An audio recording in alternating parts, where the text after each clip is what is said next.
Ding, ding, ding, ding, ding, ding. Greetings there to everyone in them chats today.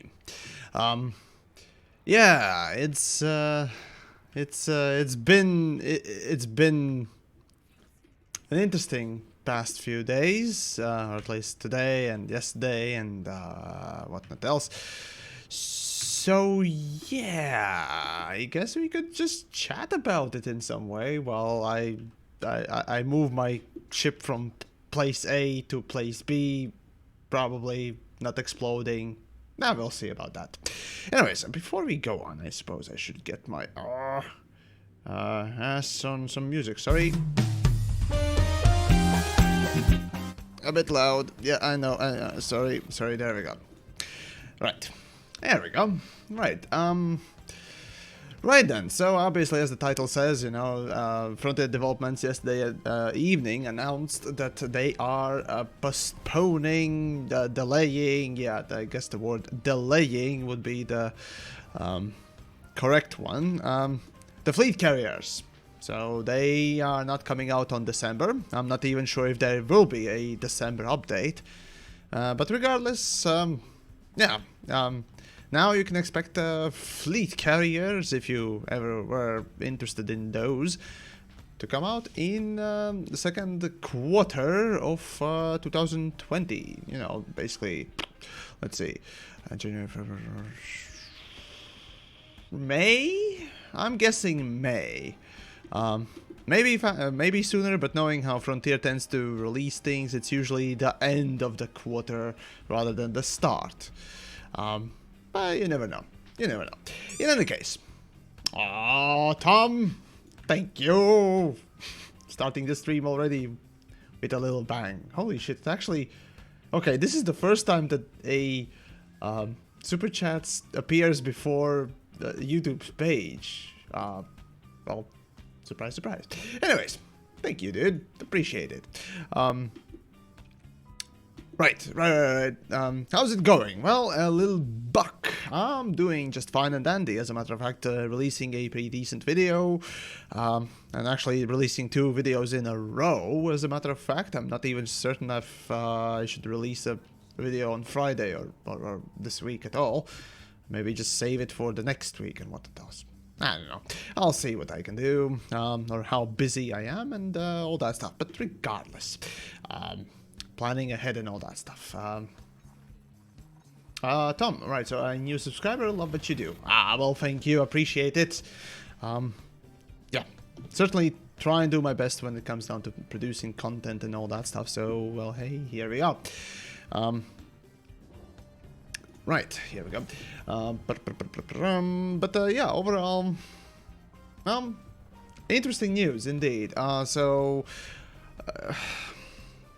There are a few things I suppose we can talk about with the recent announcement for Elite Dangerous, and well, the first one obviously is the fact that you know, the developers decided to delay the fleet carriers, and actually there seem to be quite a bit of people that don't like that, and don't seem to really get why that's happening. And frankly, I'm just sitting here scratching my head and thinking, well, even if you like the fleet carriers, you know, fine. Isn't like making sure that the game is better when it comes out, better sort of results? No, I don't know. I've always found that you know, game fixing announcements and, you know, basically an updates dedicated to basically fixing games and all that stuff, especially in these days with all the live service nonsense and garbage and whatnot else, to be a more beneficial thing in the long run, especially considering that a game like Elite Dangerous that comes out or had come out in 2004, at the end of 2004, yeah. So it's been almost, well, actually, it's gearing up for 5-year anniversary since its release this year. So a game with, you know, such a long history of both development as well as updates and whatnot else, just seem to accumulate a lot of the so-called technical debt, essentially bad code or poorly written code, or just simply not a particularly optimized code, and then other things of course as well, and just accumulates and never really gets sort of resolved, because again, you need to make new stuff and just keep on making, and yeah, it's something sometimes you need to do, sure, but yeah, you kind of need to go back and fix the foundation, because I actually talked about this sort of a thing before, you know. I much rather prefer a house with a stable foundation than a skyscraper that is basically crumbling. So, yeah, yeah. That's at least my sort of a, I suppose, game maker's perspective, or wannabe game maker's perspective, I suppose, yeah. Sure, it's always nice to see new things, and obviously the new things are what attract more people. But in the long term of, well, as a matter of fact, Elite Dangerous has shown that in long term, just pumping out new features simply doesn't work if they're broken, and multi-crew is a good example. Power play is another one, and obviously there are plenty of other little things that even in early days of Elite Dangerous just were pumped out and never really cared for. So yeah, it's you never know. Anyways, right, Reality Deviant, greetings, Aerospace, hey, nice to see you, Bent Nails, Dronals, well, and Replicator, right, so, it's just another PR scam, that has been going since 2017. Ah, well, I think I know what you mean, but, feel free to elaborate there in the chats, but, right. Right. So let's talk about the general fleet carriers being, you know, delayed, and what that may have been, or why it may have been. I mean, realistically speaking, you know, fleet carriers have been in development, assuming they were in development, from Frontier Expo 2 years ago, right? And Guaramene, greetings to you as well, and yeah, lactators as well. Yeah. Anyways, but yeah, essentially, Elite Dangerous. Well, at the day when they announced the squadrons, when they announced fleet carriers, I speculated even back then that, you know, these announcements were essentially somebody quickly, like a month or even less before the Frontier Expo, scrambling and trying to just put some sort of ideas together to just, you know, put forth for people to sort of get excited about for the next Beyond maintenance, series. Because Beyond was totally not a maintenance phase, right? I mean, that's just my view, but whatever. The point is, when it comes down to the squadrons, yeah, we can already see that fucking thing was just, it went nowhere. It still doesn't really go anywhere. Speaking of that, might as well open and take a look what we got. Oh, we got some application. God damn it. Anyways, whatever. So the fleet carriers might have not even been started properly back in, you know, well, 2 years ago. So at this point, you know, it's well, okay, let's just say they had 2 years to develop. Fuck it, let's just say they had a year to develop, you know, not squadrons, but fleet carriers. If that thing was ready in some ways, right? You'd think that, you know, okay, they're basically just doing final polishes on that particular feature, and technically it could be released, right? If it was so, if it was already ready, I mean, why delay the release of it, right? The year itself has been pretty poor. So, one may suggest that they just simply delayed it because it felt convenient, since it wasn't ready. You know, if the fleet carriers aren't really ready, then, well, let's just delay it. Oh, and look, community is complaining about something. Yeah, let's sort of use this time when they are asking for fixes to just push stuff back, I guess. One could imply that. I personally would be in the league of, yeah, that's probably what is happening, because realistically speaking, if fleet carriers were ready, right, you wouldn't really just sort of have condoms, friend.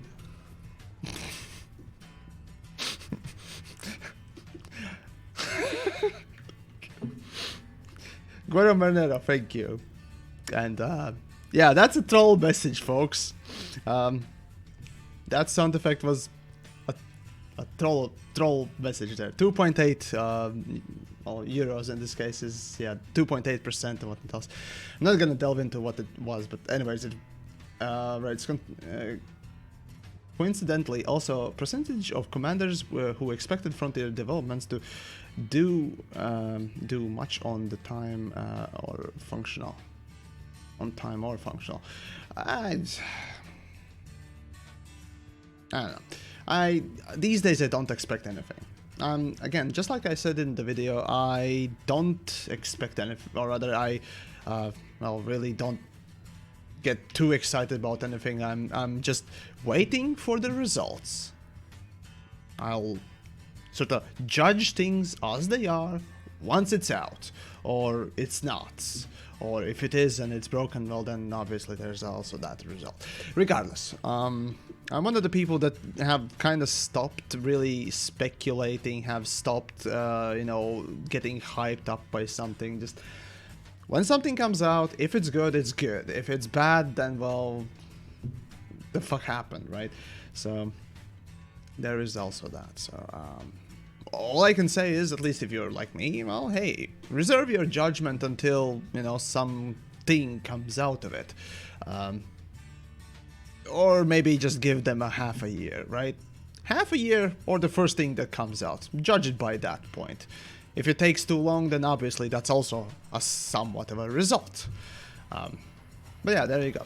Anyways, yeah, the fleet carriers is an interesting thing. If it was ready, then it probably would have been already pushed out as well. So it's, at this point, just a big question, you know. Was it ever really ready?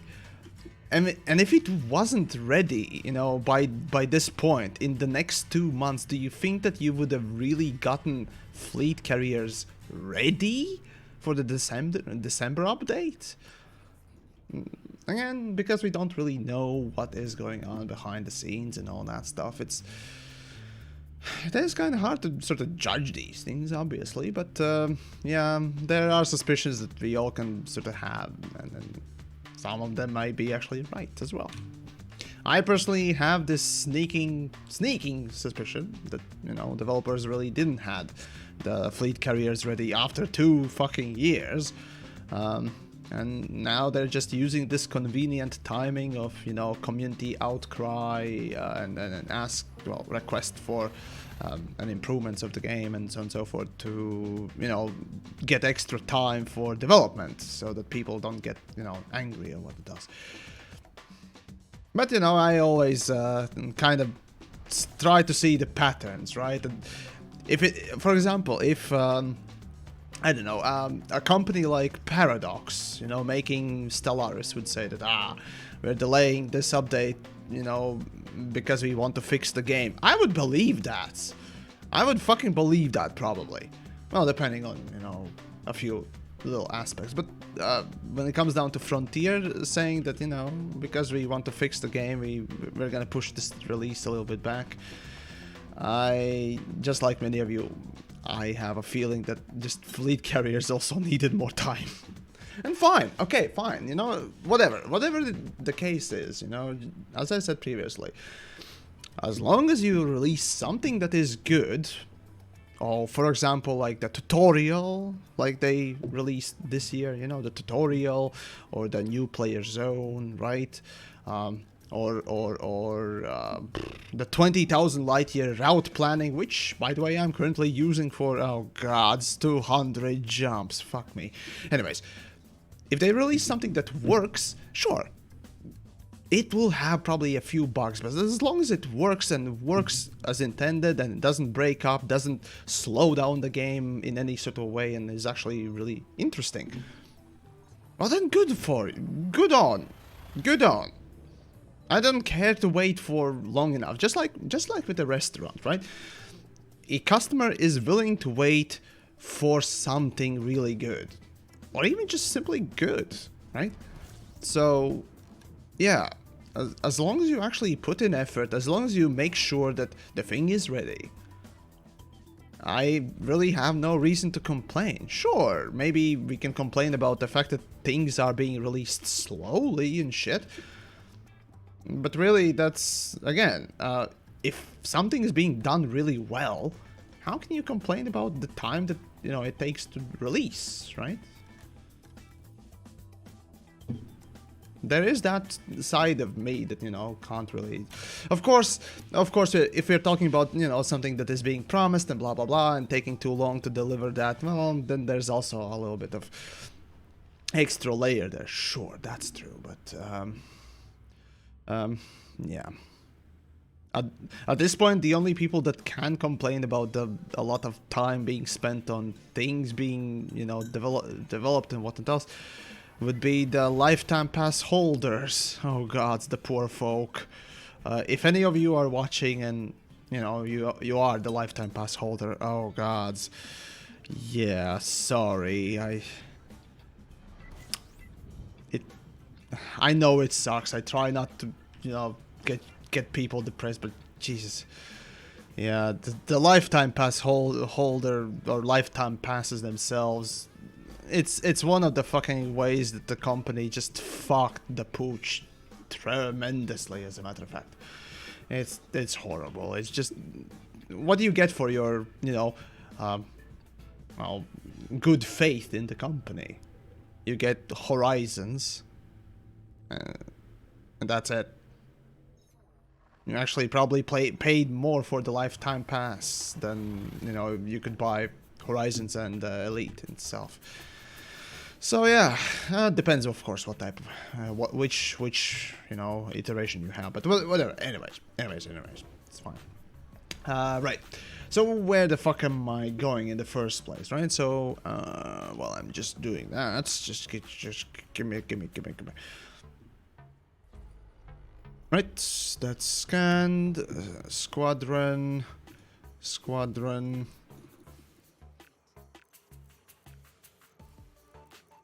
Yep. Okay, all the members are, I guess, accounted for. Yep. Oh, damn it, there's a new one. Come on. Oh, can't accept that anyways. Right, so, here we go. Right, so I am heading for the outer, well, galaxy arm in order to witness a rather interesting space phenomena. So yeah, that's basically, I'm gonna have to go there, then slowly go around here. So it's, yeah, you can't cross here. You just literally can't cross this part. It's just impossible. There's no way. Let me just show you that. So let's see if it actually can. Then fuck yeah. But the last time I tried, no, it wasn't possible. I think it broke. No, 12%. Never mind. Well, in the meantime, let's see. I've learned that quote-unquote lifetime, anything has a waste of money when I bought my lifetime Netscape Navigator license.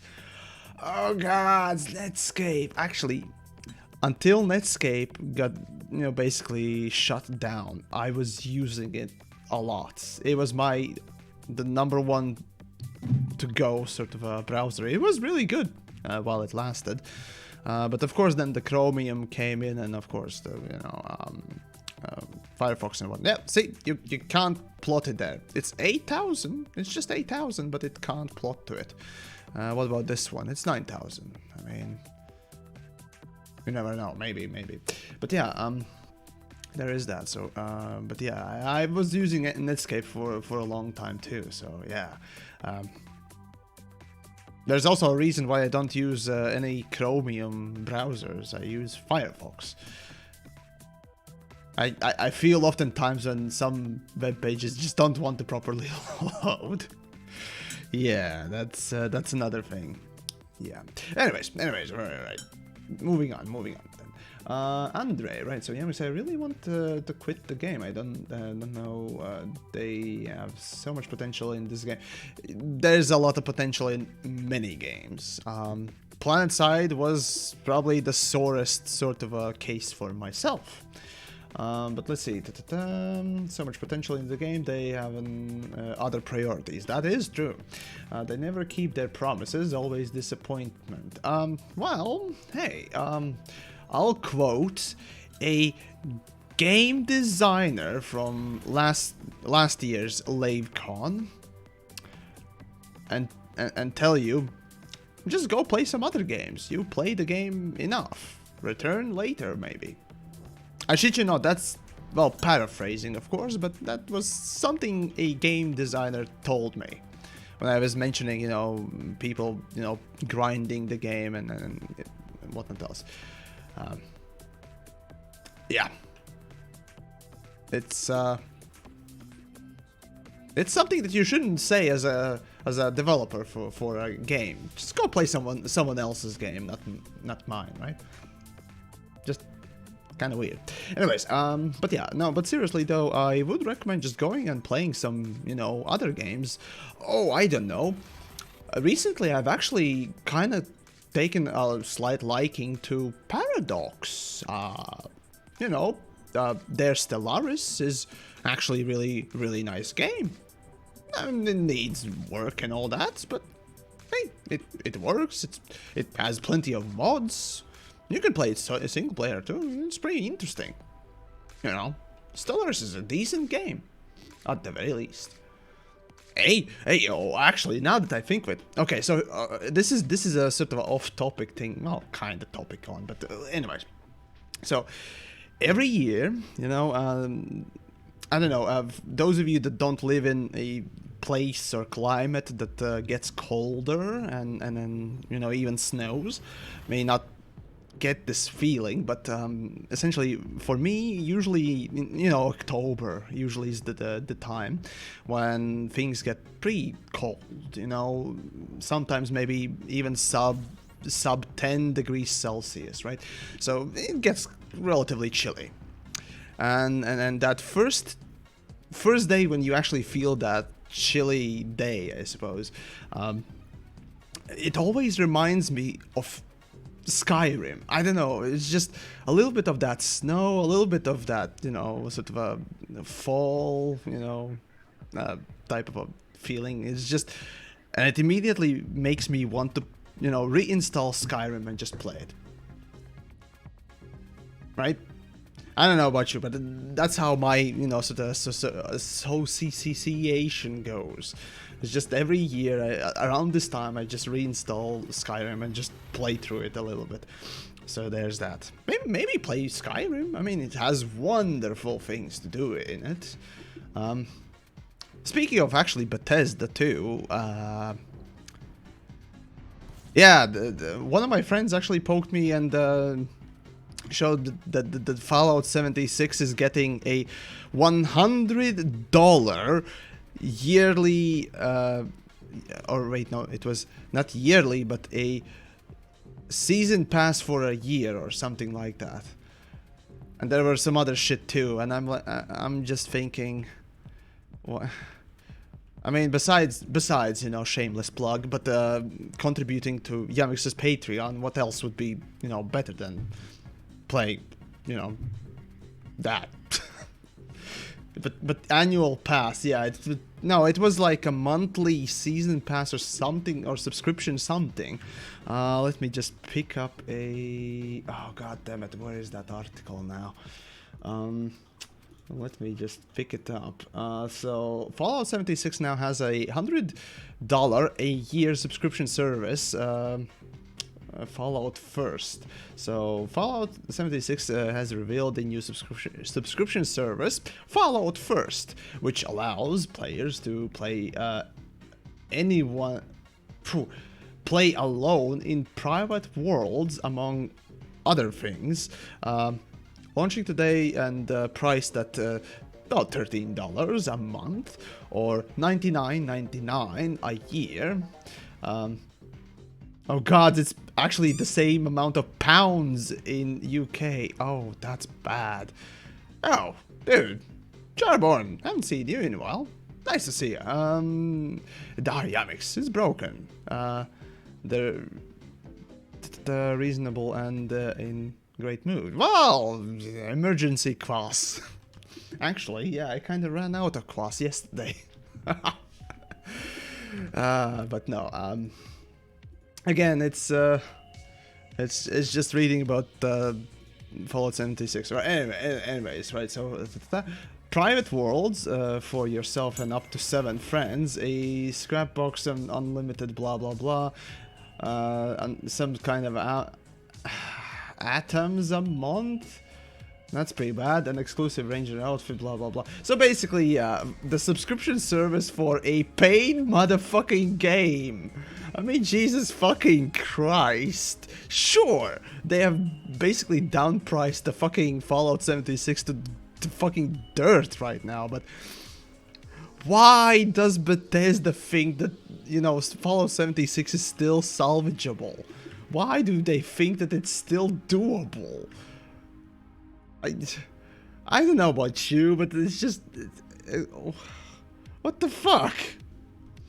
Simon, greetings to you as well. So, where do you think I am from? Well, feel free to give your best guess. I have a feeling that plenty of people within the chats will be able to answer that without me attempting to.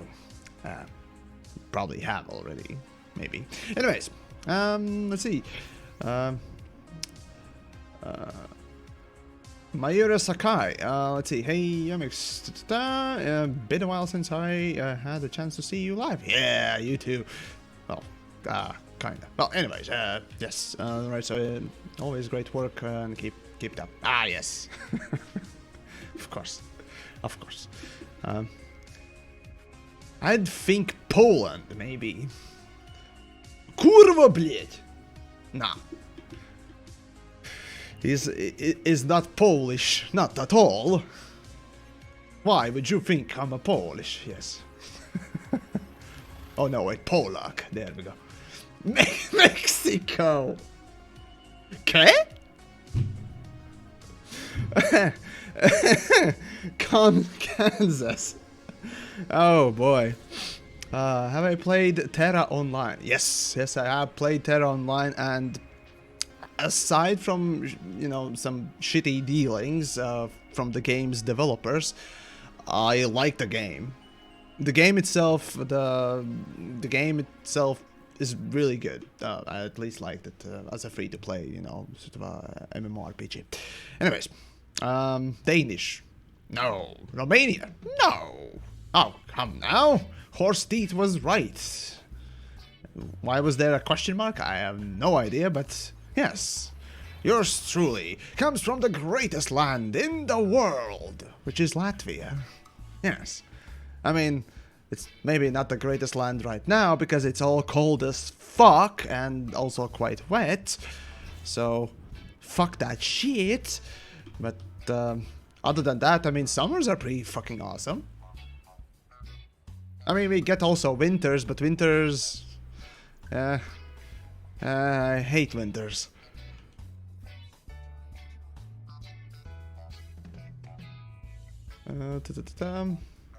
I needed a reliable source of a recommendation. Red Bull. The only thing I can tell you about Terra is what not to do in some cases, and that's not to get any microtransactions.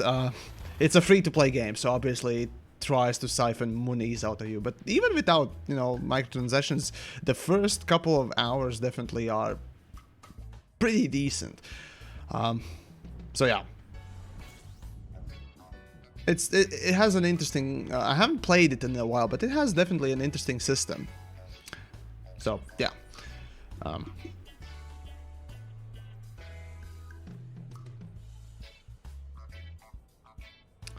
Let's see. Simon, right, so I'm new commander. Thanks for your videos. Helped me out a lot. Wow, that's great. Now that I think of it, which is the... quote-unquote, most helpful, I wonder then. That aside, Latvia is right next door to Mario World. Say what the?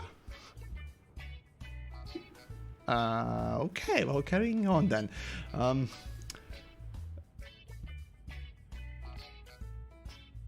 Daniel, nu čau. Visiem pārējiem ar savējiem, ja kāds uz par skatās. There's a little bit of Latvian for you. Yeah, here we go. From time to time you have to use it, right? Labas dienas, LuTTK, and well, the rest of you be you on YouTube or Twitch, yes. So, it's been an interesting day indeed. You sound like a Mario. It's a me! Nah, can't do the voice. Technically, Mario has too many voice actors and not a specific one, so oh well.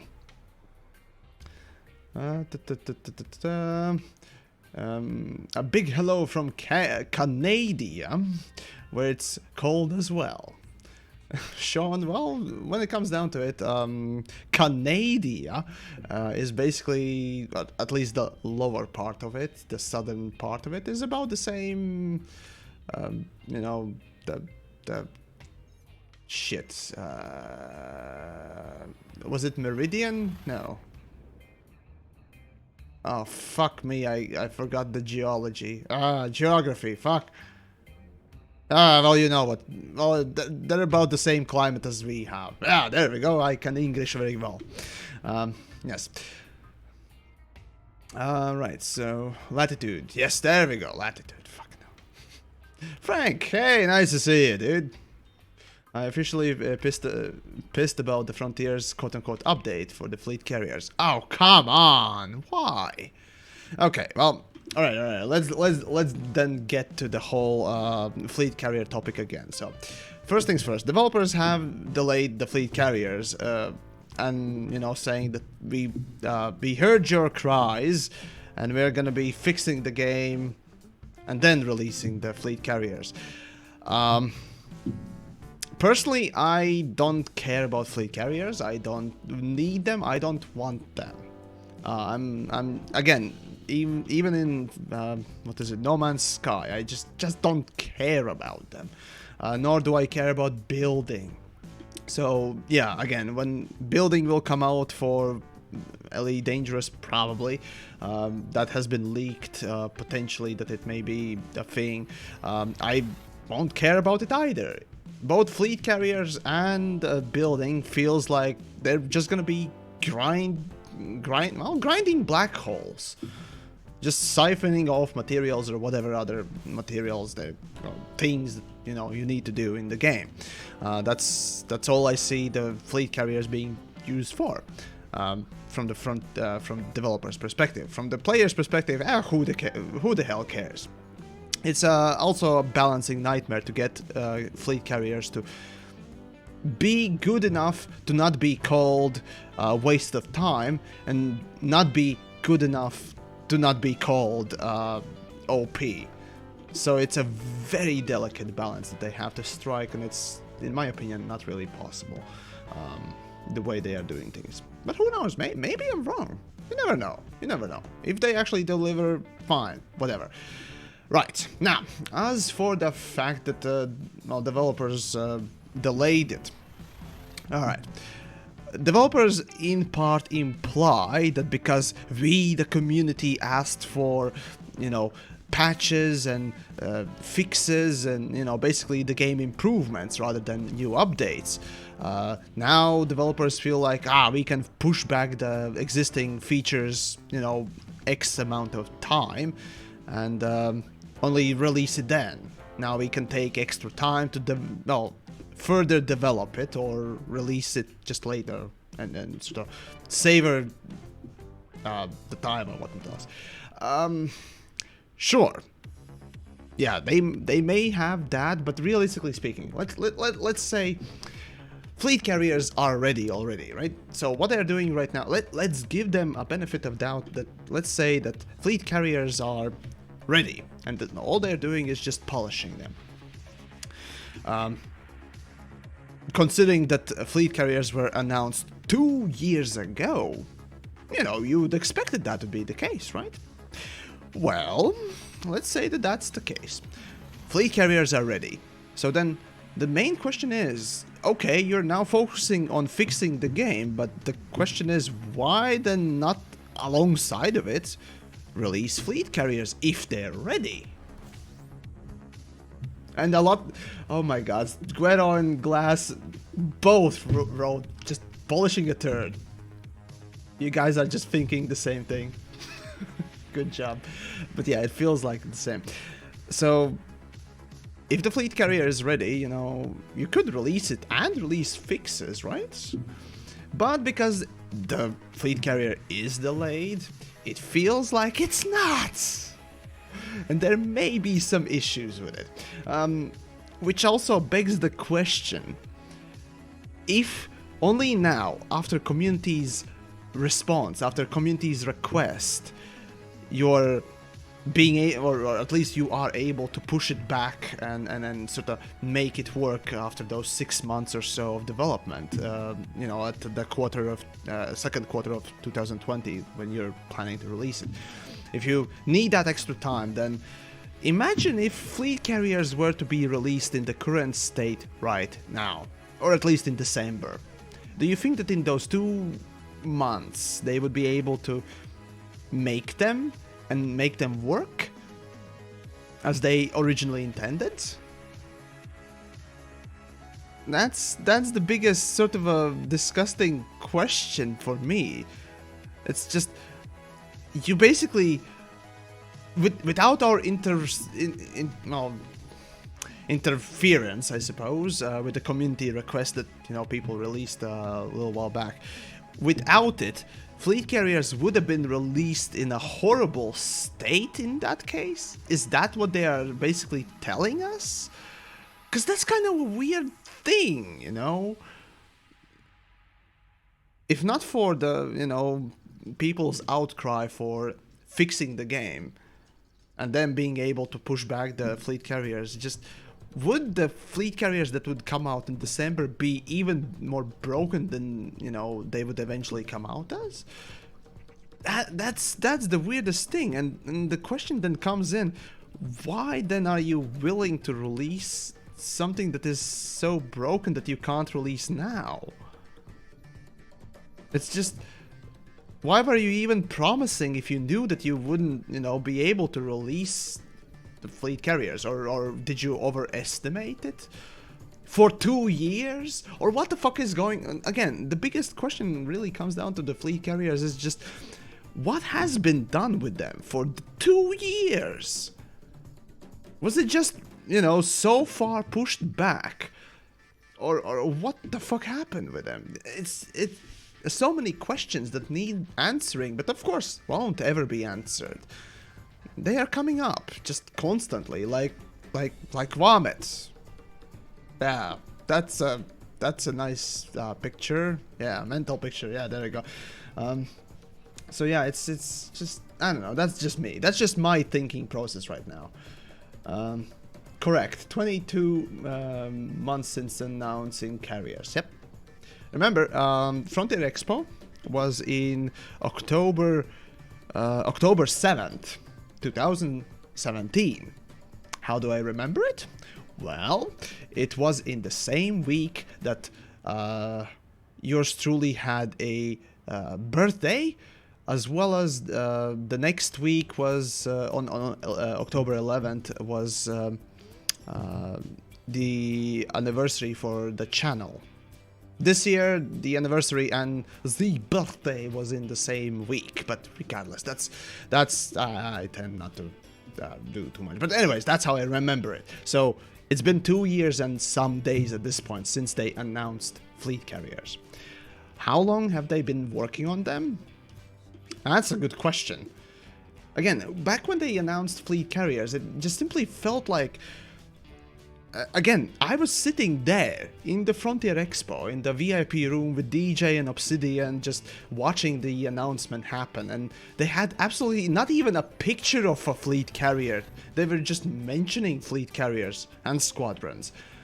And back then, I was thinking just, what are you announcing? Do you even have a... Did you just start making shit up? Just for this event? What are you doing with Elite Dangerous? That was my biggest question in, you know, Frontier Expo. Back then, you can even watch the good old recaps for... Yeah, I actually did a video recap on Frontier Expo too. Even then, I think I did mention that fleet carriers just... What the fuck are fleet carriers, essentially? And that's sort of the... I don't know... It feels like just literally somebody in the company back then just decided, hey, how about a capital ship that is given to the players? Yeah, that sounds like a big thing that people will get excited for, and people got excited for. And oh crap, now we need to make it. What's it gonna be? And it seemed that no one had an idea what the fuck it was, or what it was supposed to be. And I'm just, I really don't. And it seems still that they don't know what the thing is supposed to be, because we have absolutely no information about it. And, of course, as a matter of fact, the people that, you know, did the community request, did we ask Frontier directly? I need to look through the things, but in any case, we should ask for more details in the meantime for fleet carriers. If you're making them, if you have them made, come on! Just give us some detail, if only the polish is left over, right? So, let's see, a question, how long will Elite survive before fleet carriers arrive? Mind you guys, right, so if we're talking about Elite's lifetime and lifespan, right now Elite Dangerous has been in maintenance phase for almost 2 years, and beyond the series was, well, not fully a, maintenance phase. Well, it wasn't a full maintenance phase, it was very near close to the maintenance phase. I called it back then and I will call it still. Right now, this year has been a full-on maintenance phase. It's just, yeah. They're just basically biding their time until they can release that big update, that big thing that they are, you know, trying to make for the new consoles. Remember, the 2020 update is basically just for the new consoles to get more people in or buy the game or buy ARCs and shit. And after that, well, there will be updates. I assume there will be updates for Elite Dangerous, but depending on how lively the game will be because of those updates is gonna determine whether or not Elite Dangerous will live for 1 more year. Or maybe 10. Well, of course, I'm being, you know, very exaggeristic, or just exaggerating. There we go. Yeah, that 2020 update will determine how much more effort and time developers will be putting in this game. Because financially, it has paid for itself easily. It has overpaid. As a matter of fact, the fucking microtransactions alone has been a success for them. Of course, the game sales are still the majority of this, you know, money they gain from people, but yeah, exaggeristic. Oh God, a word of the day. No, I know English well enough. No, don't just no. Don't worry with me now. Yeah, it's a big question, you know, how much Elite has in itself, right? How much life does it have? And what will happen afterwards? Sure, all of us would love to see Elite Dangerous, you know, basically be a cross between itself and Star Citizen, and, you know, maybe some parts from No Man's Sky. That'd be awesome, right? Just have that one great spaceship, space game of our generation, sort of, or no, not maybe a generation, but you know, of the decade, perhaps, or even more. I'd love that too. I'd absolutely love that, because, you know, we all want good games. As a matter of fact, I mean, it would make my job easier. I wouldn't need to switch to another game, or I wouldn't even need to look at, you know, something like Star Citizen ever again. Even though it's very funny and very fun. But, yeah, the reality is more bleak than that. Still, when it comes down to the fleet carriers, I don't know. It's again, I don't care about them. So my personal, you know, opinion about this whole announcement that we're gonna focus on, you know, fixing the game for now, rather than pushing out that December update or what else. For me, it's like, yeah, okay, sure, just give us good results. Come on. I'm all for it. I'm thumbs up, guys. Go forth and show me what you can do. So, yeah. I'd personally like to see proper fucking updates. I don't know. The bottom line is just, we want the game to improve, and well, it'd be definitely nice to see a lot more improvement, and of course changes to the game that would be positive for it. Because okay, imagine that now with the current state of stability, Elite Dangerous were to get the 2020 update.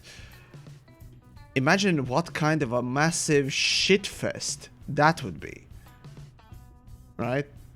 Imagine 2020 update being a massive flop because the foundation of the game is just horrendous. I mean, okay, Frontier is not known for crunch. As a matter of fact, I've heard that they aggressively try to prevent crunching, which is a good thing. But,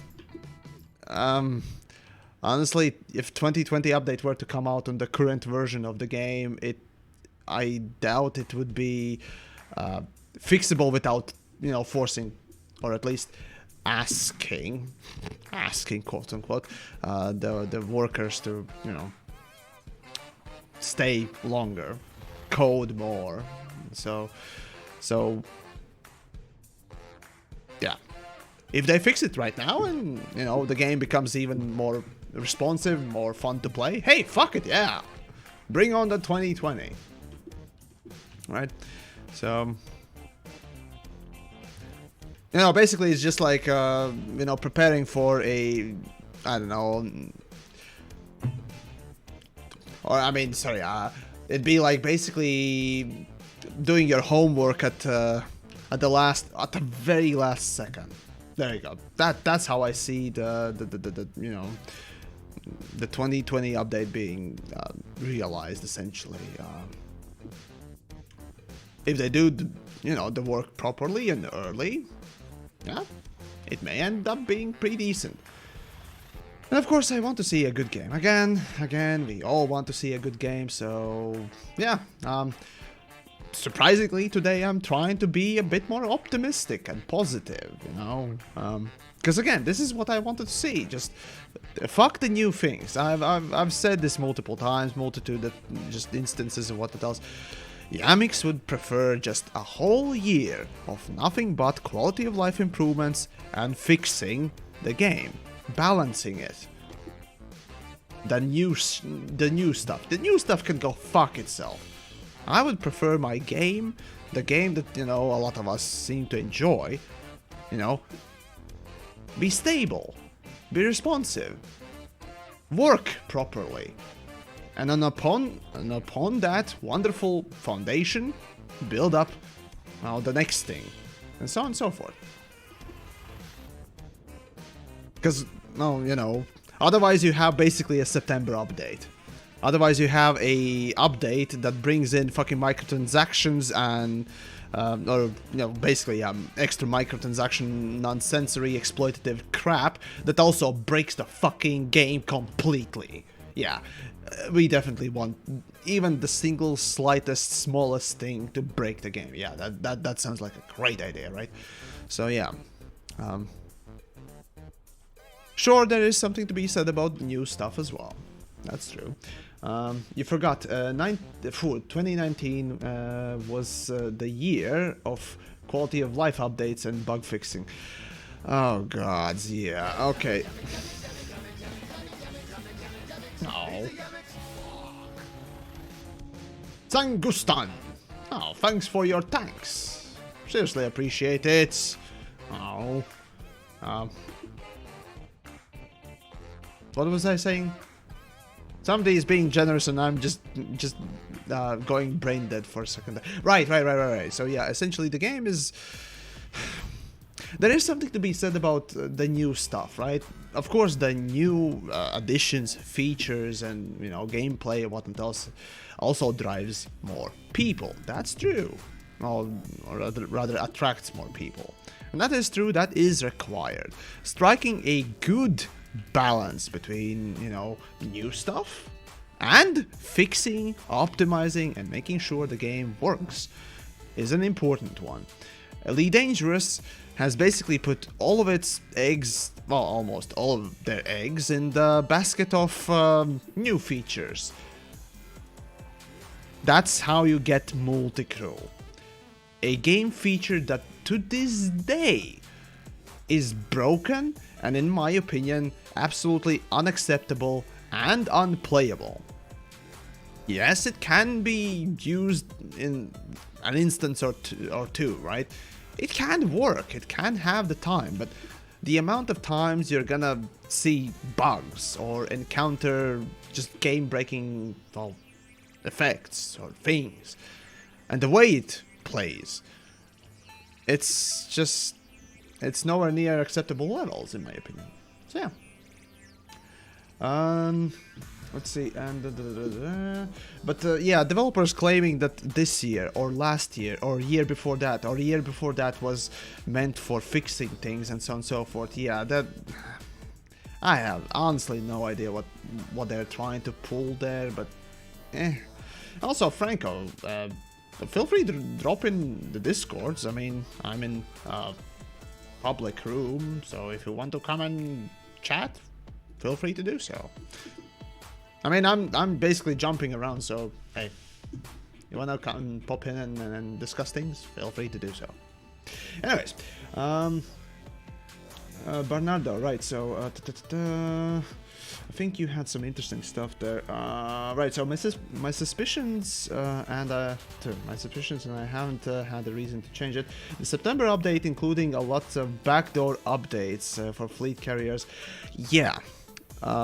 There's always, you know, the level of, as you call them, backdoor updates and improvements or just adjusting or whatnot else being implemented in the game that are just, you know, in preparation for the next updates or features and whatnot else. That's a common thing to do, as a matter of fact. So, yeah, there is a big chance that was a part of the September update, even though I have a suspicion that because they had to rework the UI, yeah, that thing probably was handled by somebody who didn't quite know exactly how to do things or what else. I don't know. Anyways, Xiridin, I guess. Hello. Yeah, it's the closest I've ever heard anyone go. What? With the pronunciation. That was good. Oh, well, okay. How then you pronounce thine name, good sir? No, it's Xiridin, yeah. Ah, okay. Yay, I'm not completely shit. Happens, you know, happens. Oh well. So, yeah. Franco, right, so yesterday there was a nice and a funny conspiracy theory. They want delay the fleet carrier because they want to make them also available in the ARX shop for the people who not have enough credits in game. Oh gods. Right. Huh. No, first of all, no. Frontier is not that greedy that they'll actually go for pay to win. The thing is, say what you will about Frontier, there are two things that I know Frontier will never do, at least in the next couple of years. One is pay to win, which is what you're implying there, and the second one is loot boxes, because there are people that are really against that. If I'm correct saying that even Braben himself is quite adamantly against loot boxes, so at the very least we can expect that much is not gonna happen, so that's good. It's a funny theory, that's true. That'd be, I mean, you know, in the cynical manner, I mean, probably would make sense in some ways. Seeing how, you know, these companies, any company as a matter of fact in the gaming industry seems to be into these fucking microtransactions and just monetizing the shit out of everything. Yeah, And turning that's not it into a software as a and service. that's not even counting the mobile market. Oh god, that whole cesspit is just a whole different story. Ugh. Yeah, turning players into payers. Yeah. That's a reference to Jim Sterling's little wonderful video on that sort of stuff. Adam Ross, well, greetings to you as well, Mr. Program. That's actually me. Oh, I'm Adam Ross. I was saying hi to somebody else. oh, I see. So you're But hi. basically doing the Tron thing. Oh, okay. Oh god. Exactly. I'm thinking of Tron, and the first thing that comes to my mind is another sort of a sad tale, and that sad tale is about Tron Uprising. The wonderful, the wonderful animation that actually is really good. I would recommend taking a look at it if you're into just animation or Tron. Tron as a universe. It's a wonderful thing. It's just wait, it had like one season or two.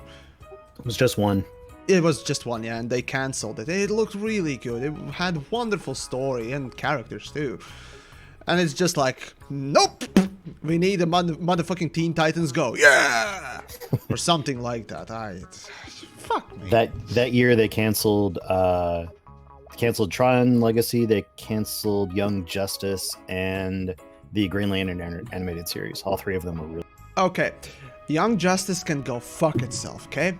I fucking hate it. It's so just simplistic and just insanely stupid. I can't take it. Just okay, Pilot is gonna probably try and murder me for saying all of this, but I just absolutely despise that thing. It's just, why? It's just the episode of the Young Justice is just so formulaic.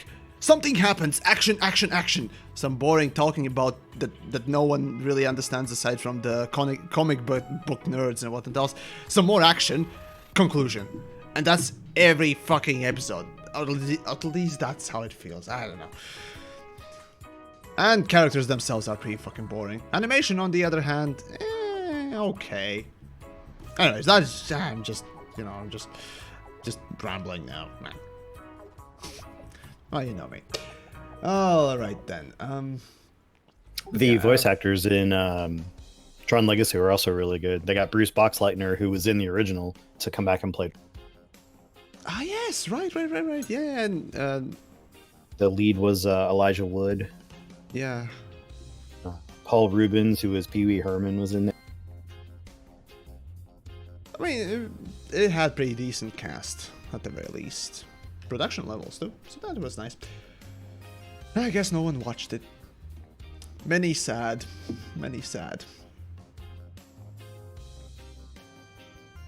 Ah, crack.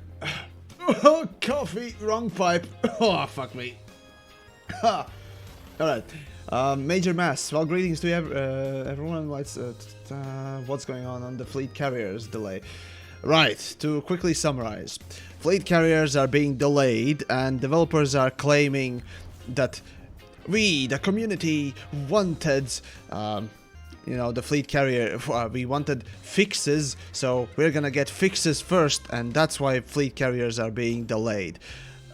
Conveniently forgetting the fact that fleet carriers, well, according to them, have been in production for 2 years. And by 2 years' time, me thinks, me suspects, me sniffs out that sort of a feature should have been ready already. But hey, what the fuck do I know, right? Just saying. Kind of makes you think, where was all that effort being spent? Probably 2020 update. Or really dangerous battle royale. Who the fuck knows anymore? Hey, actually, that's a good question. How many people around here would like Elite Dangerous Battle Royale? Anyone? Yeah, Ghost wants it. Right. There you go. No.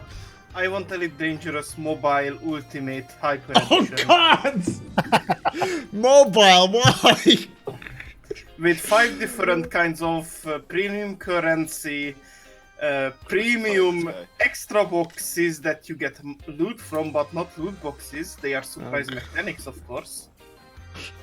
And obligatory 24-hour timers on shooting enemies. Oh yeah, that's what we need from mobile. Definitely the fucking timers. Yeah, that's like the best fucking thing we could put in any game, right? Ah, And of course, you can skip them for 5,000 orcs per minute. yeah, obviously, yeah. Fuck me, that mobile market's just a cessful. Fucking hell. If you ever say Elite Dangerous Battle Royale, I will actually die. Oh God, Never okay. say that again. It sounds, yeah. Don't die on us yet, jeez. Holy crap. But yeah, Well, I guess somebody Yeah. said it, so he was dying. yeah, maybe. Oh yeah, but Elite Dangerous, Jesus Christ, yeah. But fine, you know, fine. Again, whatever sort of excuse they put forth on putting on a delay for any feature, you know, I've always said, you know, fuck it. Just deliver something good. And again, the customer is willing to wait for a good thing or a good meal, you know, just like in restaurants. And here's the same thing. I do have There's- an idea why it takes them more than 2 years, though. They have to make Yeah. all the cosmetics and the ship kits and the spoilers for them Oh for God. people to buy. Okay, yeah. Okay, so basically we have one guy tirelessly being whipped around and working on cosmetics, producing basically the most money from the for the company, while the rest of the developers are basically dead weight that are basically making something to put those cosmetics on. Yep. So employee of the year, the cosmetic making guy. Yeah. Which And I sadly is also how most games tend to operate these days with, you know, microtransactions. Just saying, it's pretty sad oftentimes as well. I still love the fact that their tiny developer team of 500 people only uses like 10 on Elite Dangerous. And like 10 on every one of their games. So where is the rest? Well, Someone tell me. Well, the 500, you know, developer or employee listing and all that stuff. Even- There's something to be said about that, true. Yeah, sure, 500 is a lot, but considering that they have to basically develop the engine, right? So there's the engine team, there's the, let's say, Jurassic Bork, the Planet Coaster, and now the Coaster Planet has 10 Zoo. people also. That one Yeah, also. yeah, that too. So basically, they have, you know, smaller teams here and there as well. They have, of course, the QA testers, which usually are. I know, but they exist. I In the know, but they negatives. The do rodeo exist. clowns of QA testers. Oh God. The saddest thing is the saddest thing is the QA testers are probably the lowest rank in any software development company. They're looked at like just scum oftentimes, and that's the saddest thing. They also get the least amount of benefits and all that stuff. Yeah, if you ever want to get in gaming, maybe QA testing is not a good idea to start in. If you want to get experience or learn what it is about, sure. But yeah, it's not the greatest experience. Still, But then again, hey, I haven't worked in QA testing myself. I've worked in the development side a little bit, so. I'd still say that it's embarrassing that X4 gets updates more often than Elite Dangerous, and they have way more people to assign to their main cash cow of a game. Well, And X4 has like 20 people or something working on it. it's hard to say. It's hard to say. Yeah, the corporate culture is different within each, you know, company and whatnot else. And the way X4 guys, well, the Egosoft guys do the thing, well, hard to say. Maybe, who knows? Maybe they're crunching like hell. But well, I don't know. Maybe not. Maybe not. Maybe they're just simply being more passionate. Who knows? Or smarter. I don't know. There are many things you can say, really. Not in for the money. That much. That is a potential too. That's a They potential. don't have greedy executives, or however you say it in Executives. English, breathing yeah, down their necks. Maybe the Tencent is not breathing down their neck to create, you know, arcs or something. Yeah, you may be right Oh there. yeah, Tencent. Yeah, I forgot about that completely. Yeah. I just try to remove them from existence in my memory. Too bad. They're controlling a lot of, you know, shares in many companies. They ruin You'd every be- single game they come across. I mean, That's ironic because since they're a Chinese company, they're all into the censoring. So if you remove them from your own memory, that's kind of ironic. Haha! I mean, they deserve it after Hong Kong. Oh yeah, definitely. There was actually an interesting sort of a funny theory from somebody. Kind of forgot, but there was a joke sort of floating around. What if Elite Dangerous community just starts doing the freak Hong Kong, you know, protests and whatnot else? I wonder how, knowing that Elite or Frontier Developments in general are partly being, you know, invested by, again, Tencent, a Chinese company. How would Frontier react to, you know, a protest for Hong Kong, you know? So, yeah. Well, they wouldn't be as fucked as Blizzard is right now. Yeah, there's plenty to say about that. I mean, I just like many of you in the audience, I just can't fucking wait for the BlizzCon. It's gonna be glorious. I can't wait for what they say to the ultimatum given to them by the Congress. Honestly. Was that the ultimatum? I think that was just a simple pledge, or not a pledge, but in the end of it, they said, plea. reconsider your options until you can. That's political speak saying that you got X amount of time. Well, I see. Yeah. Well, you can change it, or... who knows? The story is gonna they are continue, so fucking we'll you. see, yeah. And BlizzCon is going to be a fucking disaster. Oh, that was my phone. Excuse me. Yeah, it's fine. Must be the weather update. Yeah. Yep. Thank you, phone, for telling me that it's sunny out. Yes, thank you. There's another one. Ghost, And now it's telling me Ghost that- it's sunny. And now it's telling me that Jim Sterling has uploaded a video, and that TheYamiks is live, and TheYamiks is uploaded, and so on. Come on, kill TheYamiks, and yeah. And the weather is sunny. Thank you, phone, very useful. Sounds like Yamix is hacking your phone. Oh yeah, maybe. No, you know, it's just- you need it's that just spicy Yamiks content always. It's just YouTube being YouTube, honestly. Yeah, it's the weird YouTube side of things is just, you know, you release a video and only like oh wait, no. Recently I took a look at, you know, the statistics and analytics of my videos and all that stuff. Realistically speaking, about 45% of my of the views that I get on any of the videos, about 45% are subscribers. Rest of it, I mean- rest of it is literally just non-subscribed and all that stuff. So I've seen a lot of content creators commenting about that.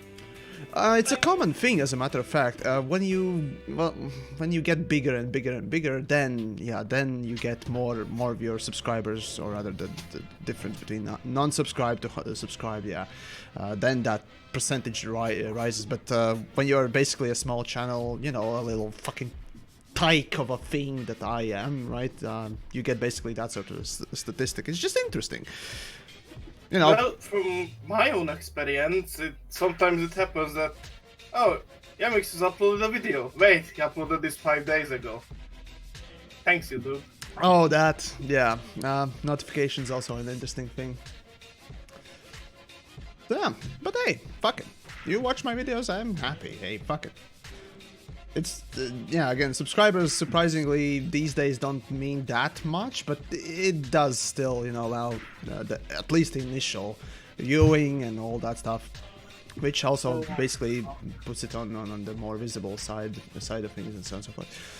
Also, there is an interesting side note that, hey, if everyone would, you know, subscribe that watched, or at least liked the video, who knows? One of these days I would have gotten 100,000 already. But here I am. Well, halfway there, or past the halfway, but hey, slowly, You're slowly. close-ish. I'm getting there. I'm getting there, slowly. So yeah. So, just checked on the Jim Sterling video. Fallout 76 now has a $100 Yeah, he subscription. reports on that thing. Yeah, I already talked about that thing. A friend of mine already poked me about that before Jim's video and all that. So, yeah. What the fuck, Bethesda?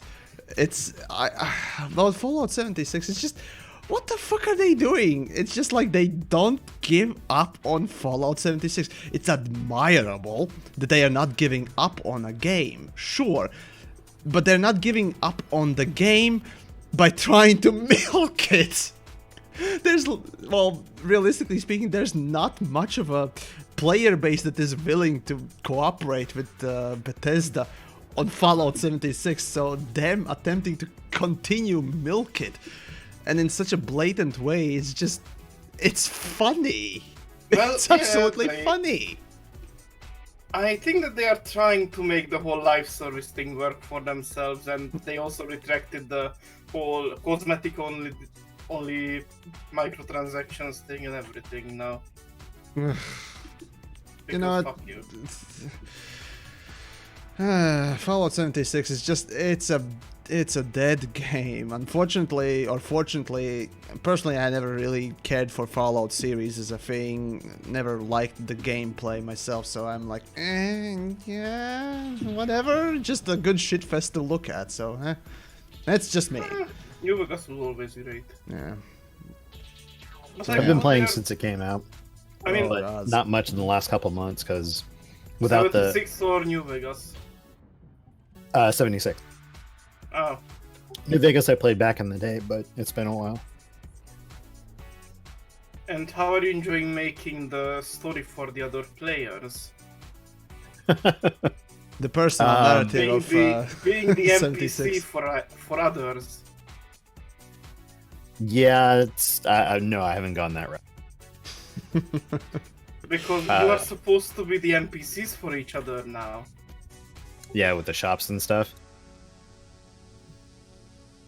I mean, I love how, let's make a new Fallout game. Let's remove everything that makes Fallout Fallout. That's how you make a game, apparently. Well, on top of that, let's just use the engine, you know, that kind of chugs and fails and Oh, huffs that and too. puffs to just get there. And Tom, thank you very much for your great contribution there. Do you have a Discord for subscribers? As a matter of fact, I don't have a Discord for subscribers. I have just a Discord for everyone. So feel free to join it. There's a link down below.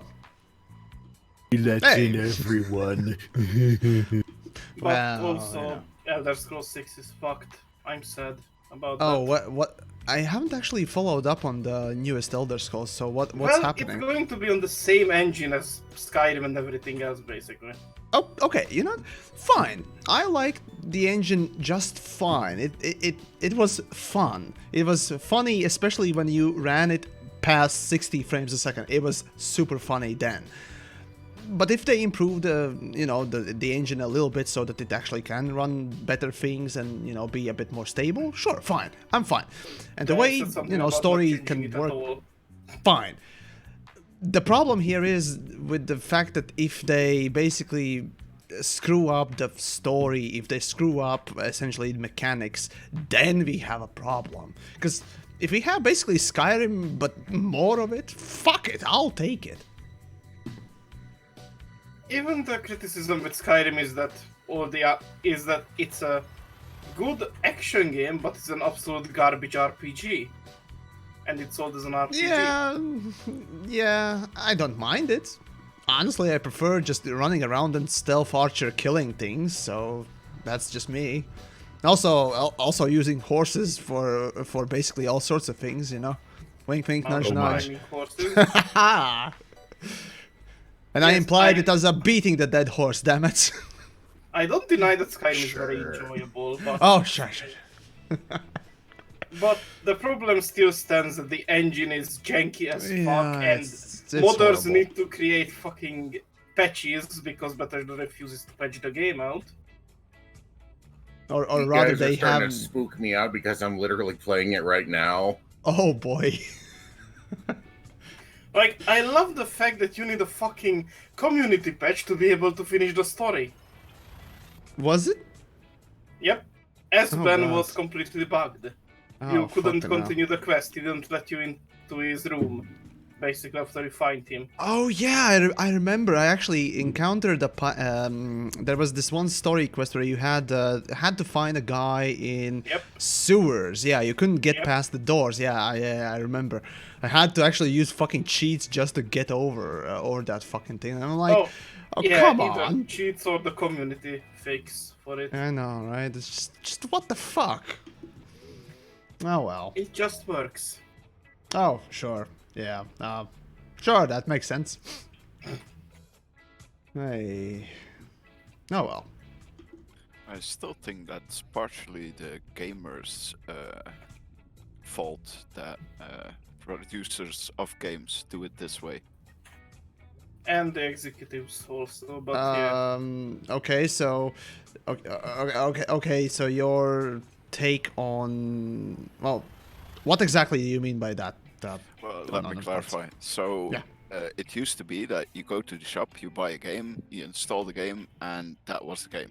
No updates, no fixes, because you bought the game. Ah, and yes, that yes, was yes, it. yes. And it was finished. Nowadays, we ask for more content, but the game is out. So for a developer, that's not really. They have to find another way to make money off that further development because they still do the development. They still expansion have packs to do it. existed before. Yeah. Right. Purchasing expansion packs, but you've also got the day one patch of you now buy a game, you bring it home, you install it, you have to download another like 3 gigs worth of data. Okay, so let's start with the whole demand side of things. So yeah, gamers, or well, us, the consumers, essentially, go to or rather pick up a game we like, that game, and we ask developer, hey, can we have more, please? And that's the typical thing of a fan, right? We are all fans of something and we just want the same thing that we had before, but maybe a bit different, right? Just more of the same, and we'll buy it. Okay, the problem here is that, yes, there is a demand for it, and of course, companies have found, well, obviously, that, you can basically just continue developing or, well, release another thing and people will buy it. Sometimes, even if it is, well, lesser quality or lesser amounts than the original thing, and people will still buy it for the same price. Sure, we can be blamed partly for basically doing that, but then again, there's also the levels of standards that have been dropped because just developers also rely on the fact that they can release a game that is broken or that has been rushed rather than making sure that it is fixed like back in the day. So there is also the fact that the developers, companies have taken well, essentially the World Wide Web, the internets, and the ability to patch for granted for such a long time. I mean, these days, fucking hell, there are so many early access games. The developers essentially are taking the piss right now. Just fuck, look at every fucking other game that is in early access. There are some good ones, that's true. But they've again, we can't be blamed for the fact that developers are literally just going out and just putting out something that potentially could be really great if developed correctly. But no, because they want that money and need that money, they'll put out an early access crap. And there's the same, well, again, recently, for example, I played the Postal, Regrets, or, damn it, how was it called?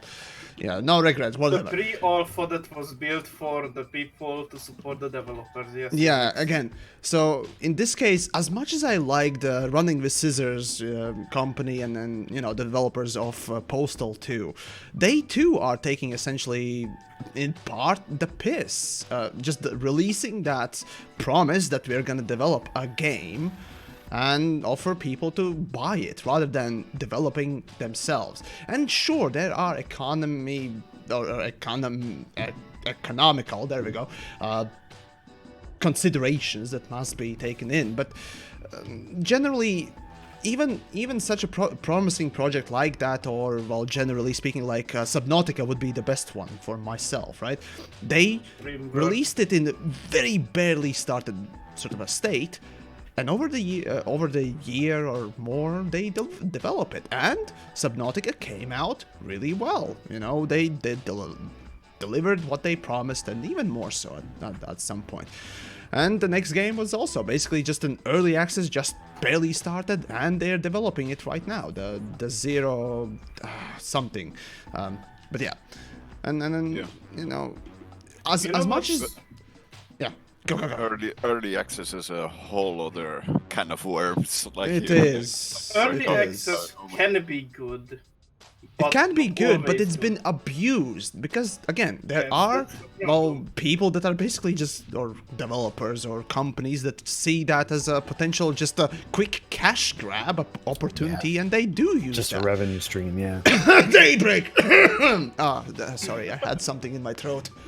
I think all of us do. It's going around. Plant Federina! Honestly, maybe the best example of a very fucking good early access game also would be Rimworld. Because... Rimworld. Never Yep. played it. Well, Oh, wait, that's no. your problem. Or the game I'm playing right now, Deep from Galactic. Yeah, I don't think I have played it. Yeah, Might need buy to it look for up you if what you I want. have or not. Have over there. It's Anyways, a really fucking good game. even though generally speaking, even though there may be, really, really good developers that are, actually going through with their promise and developing something which should definitely be respected, there are about 10 other assholes who are ruining it for everyone. So, as much as, things can work out, I'm one of the people who wants to see some fucking standards being put in place, and this whole early access, this is just a beta, but we're still selling it for full price. Don't judge us. Mentality that is going on with, essentially the current gaming industry is pretty poor, and it must change at some point. But You well, can hey. blame Steam for that. partly. It's not only Steam. It's basically just I said partly. people trying to copy the successful things and essentially just ruining things for all of us eventually. And I think that's the Steam is same good thing. for the smaller developers that are putting stuff out. The They're- same they're- thing has been said about mobile market. I mean, fucking hell. At first, mobile, just generally speaking, mobile gaming in general was such a promising thing. It was such a wonderful place to look at, some amazing things. And amazing developers got, a chance to release and even, make something great. But it has been bastardized, obviously, due to the fact that things are way too easy to make. The fucking asset flipping and whatnot else. It's become so, I suppose, homogenized in some ways as well. It's just, well. I mean, my favorite thing was like Perfect World, an MMO pretty old. And I see Perfect World Mobile. And the odd has the login screen from World of Warcraft. With the perfect logo on it. Wow. Yeah.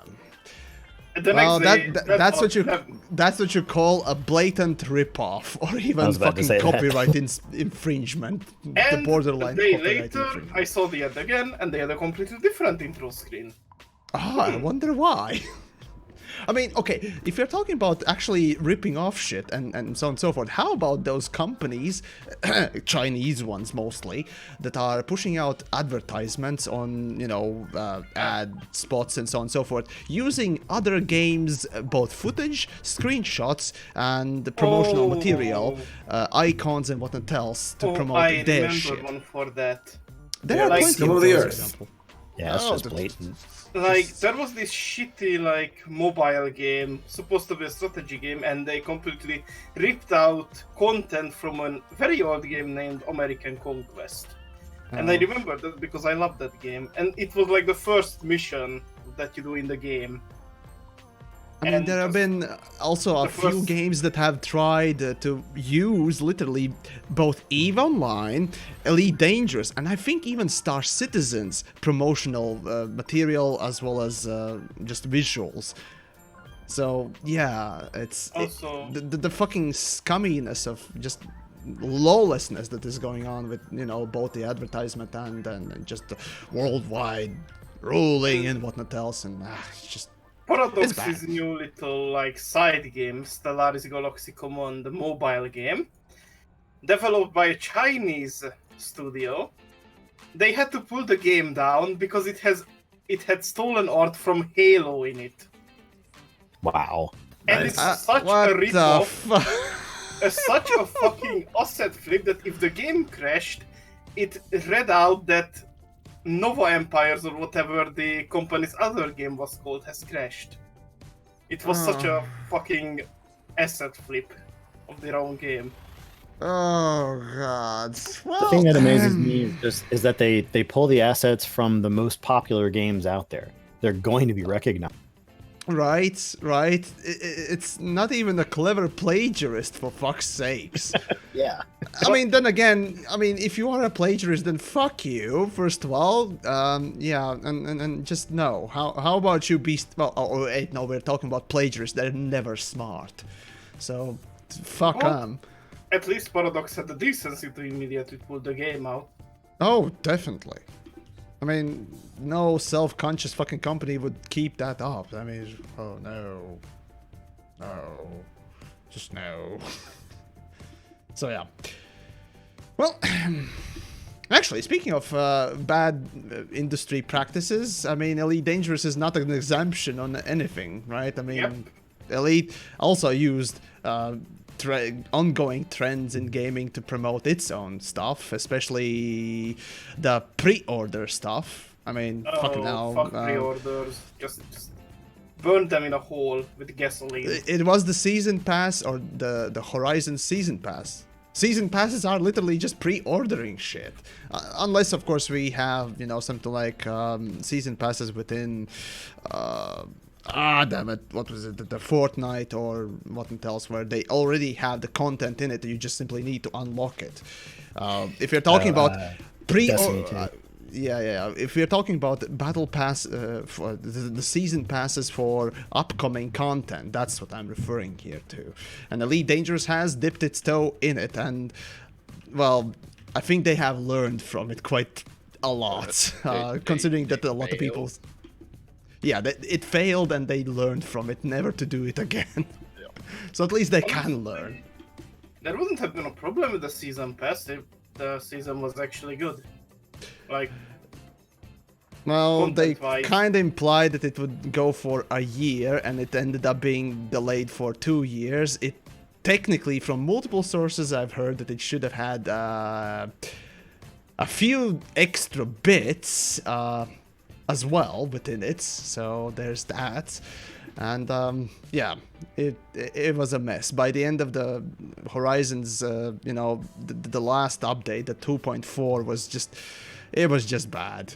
It felt like literally just the story update with very little story in it. You know, the Targoid, the return. yeah, I really fucking miss the stuff that they made when they had passion and made the fucking entire story up.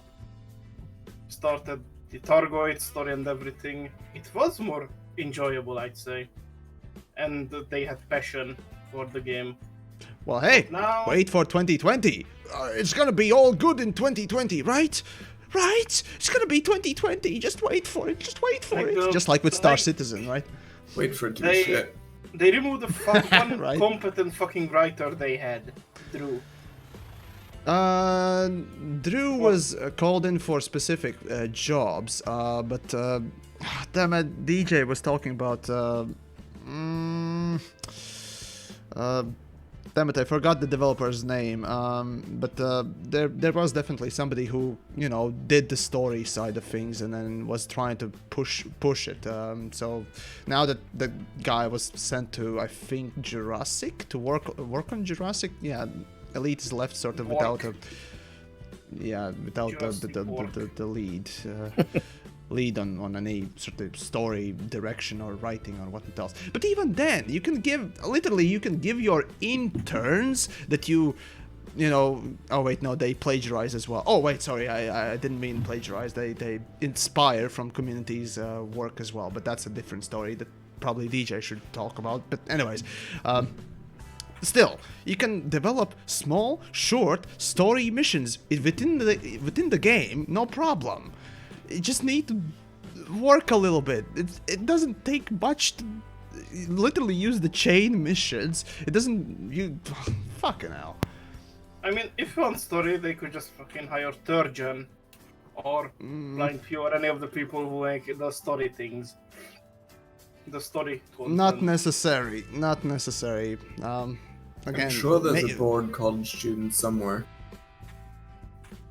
But no, I mean, I'm not really certain what is going on with the story. I mean, I tried asking developers what is Community goals. up with this. Yeah, again, actually, as a matter of fact, I did try asking, or rather, I had a couple of questions within the 100 questions to developers back a couple of months ago that I released that thing.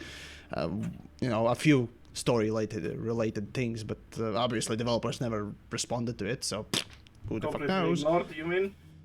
Because of course. Ah well.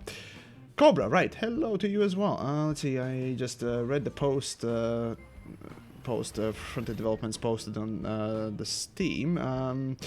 Does Fronted Developments realize that if they continue to irritate the player base, the game can go into obscurity? What are your thoughts? I hope they'll make a good choice. I really like the Elite Dangerous and I want to do well. Right. Actually, in my opinion, they did just fine. Well, to a relative extent, I suppose. So first things first. Developers focusing on, or at least promising right now, obviously, to improve the game by focusing, you know, fixes and such, right? That is what the community, or at least the community requested, right? So that's what we wanted. So seeing that they are, well, at least promising to do that is at least promising. Again, the words are one thing, but the actions will speak louder than the words in the end. So at this point, we're left waiting. Still. The fact that they are postponing the fleet carriers, I don't care. Again, it's my personal opinion because I never really cared about fleet carriers, and that's my take on it, right? But realistically speaking, about fleet carriers, first of all, technically, we have known about fleet carriers, and presumably they should have been in production for more than 2 years right now. More than 2 years. With Ice Planets last December. Yeah, and that thing should have been released before the Ice Planets and whatnot else. Honestly, I'm more excited about Ice Planets and whatnot else, but whatever, that's a different story as well. The point is that if fleet carriers were ready already, I mean, there's no reason not to release it on December update, right? Or something like that. The reason that they have postponed the fleet carrier release kind of indicates that they were not ready, and I fear that if they were to if they had released fleet carriers on December update, it would be horrible. It would be another September update, but worse. So And then they claim fuck it. community response for the delay. I haven't read. Yeah, I haven't yeah, watched yeah. that video of your. Again, they're Honestly, right now. Developers are essentially using the community request, the fact that we banded together and asked for fixes, to postpone. They're basically using this response so that they can get extra time, or at least have an excuse to, well, I guess, get extra time for development on fleet carriers. That's my assumption. Again, these are just assumptions. Who the fuck knows if that's real or not? Regardless. honestly, I feel Fine. like they, instead of doing this whole, oh yes, we are going to fix the game now, instead what they should have done is get like 2 or 3 extra fucking developers on the team and put them onto bug fixing duty. It's Instead not of that postponing simple. everything. It's again, it's not that simple. Again, yeah, software development is not that simple, and it can be fickle. It certainly can be very fickle. So there is that. But yeah, anyways, the fleet carriers in general. Again, whether they announced, we're focusing on this and that, at this point, I've literally stopped listening to developers in general, right? Any game developers, if they promise something, okay, promise me something, but I really won't care that much. I won't put much weight on your words. I've pretty much learned to pretty much ignore all that. What speaks to me is the results. What speaks to me is just what they have developed and how they have developed it. Of course, presentation goes into that a little bit as well, because over-promising Star Citizen is another thing that we can talk about. But anyways, as I've said previously, we, the customers, are willing to wait, at least I am, willing to wait a little longer for something good. Something quality, something properly done. So if they actually end up releasing something good, I'm gonna make a positive video. I'm gonna say that they did a good job, or maybe at least acceptable job. So that's what I want to do. That's what I actually did with the tutorials. I mean, I released probably the only positive video that day, or next day either, Just me being positive about actually a good tutorial, or at least promising tutorial that could use extra work, but at least it showed that somebody cared. Now, what I want to do myself is, I'll say the same thing about fleet carriers, even though I don't like them. If I am able to see effort put within them, fuck yeah! If I can see effort being put in the patches, fixes, and whatnot else, or balance passes, reworks, even more fuck yeah. So, with a little optimistic view, which I'm not particularly known for. Yeah, imagine that. I'd say, deliver something good. No, and I won't care whether or not you broke your promise or not. Again, the PR is PR, right? Things happen. So... yeah, but at this point we're just literally just waiting. Yeah, I know it's not fun to wait, but here we are, sort of. I feel like people are getting tired of waiting on Frontier, though. Yeah, I know. The dude mage, you dude, some serious shit went down in my life, and I just saw you live streaming. Wanted to say thank you for all your content. It greatly helped me to get through life and on a more positive note. Dude, that's awesome. Well, hey, I guess watching some other random wanker wank around in the space can be helpful sometimes. But no, Space serious wanking. note. Yeah, the joystick waggling. Yeah, everyone just enjoys that. Yeah, here we go. Well, hey, happy for you. Jamesy, greetings to you as well, and I guess everyone who just tuned in and all that, so, yeah. Also, I forgot to say when we were talking about how everyone needs to make microtransactions and everything. Oh god. The Okay. Witcher 3. That is the counter example. The Witcher 3. Okay, Witcher 3 has cosmetic DLC. It's If it didn't acceptable. have cosmetic DLC, I would say it's a perfect fucking game. but it has cosmetic DLC, so that's kind of a damn it, it was so close to not have, you know, kind of shitty DLC shenanigans. But okay, even with that, even when you put that sort of a small DLC Actually, all the shenanigan cosmetics crap are aside- now free. So Huh? all the cosmetics are free with the game. Weren't they? Like a package deal? No, every cosmetic DLC is free if you look on Steam. Hold on. That's cool. Okay, uno momento. Yamiks needs to investigate this stuff. Because Like, what? hold on. Witcher 3, right? So let's see what cool we for got. people that are new, but people that bought the DLCs in the past, or that's basically thrown away. Yeah. Yeah, it's a giant shaft for them. I mean, Just like the you season kind of have to pass make already. decisions, yeah. So let's see. We have free cosmetic, free cosmetic, free cosmetic, free cosmetic, free cosmetic. God, Jesus, motherfucking Christ. Free cosmetic and fucking hell, are you? No way. Yep. How the fuck did I miss this? What the hell is wrong with me? I mean, I saw there. Oh, for the love of God. Okay, fine. You know what? Fine. Fine. That's it. Witcher 3 is a perfect fucking game. Lo and behold, Witcher 3 is a perfect game these days. Fuck yeah. That's how a game should be made. Yes, Roach is weird when you're riding it. Yes, Witcher has pretty janky combat and all that stuff. But god damn it, is the story good. God damn it, is it properly priced, and my fucking god, there's so much story content, just wonderful things within it. And mods, if you're bored. Well, mods too, of course, sure. That's a wonderful thing too, so there's that.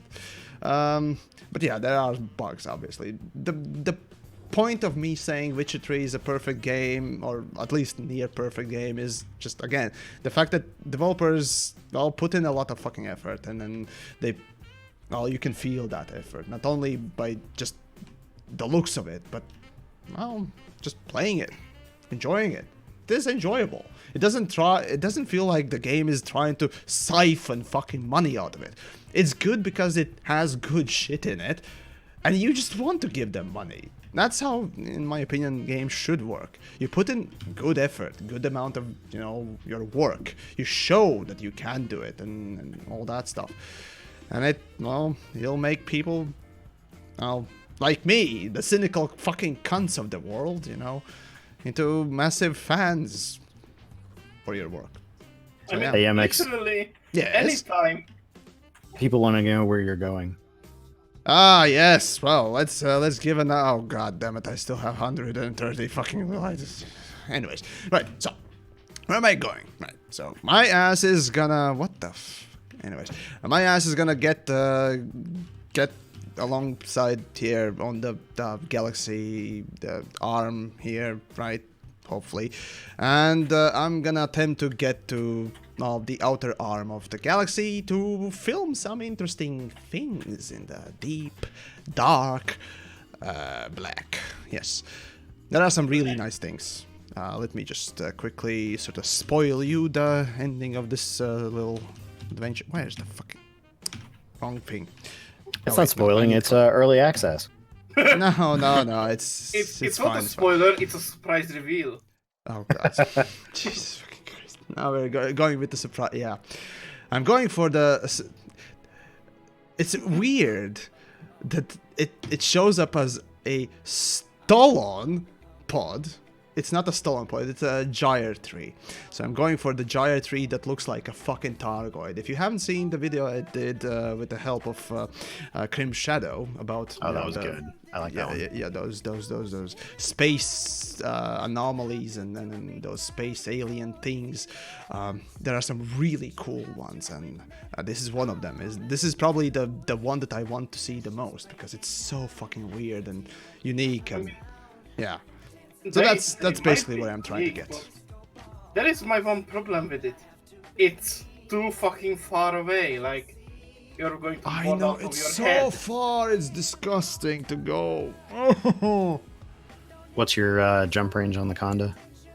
it should be 76 or so. I have basically a lot of shit in it, so it has... No, Well, it is a 76, maxed out eh? Conda. It can do the 83 light years. It needs one more engineering thing that I kind of forgot to do, but whatever.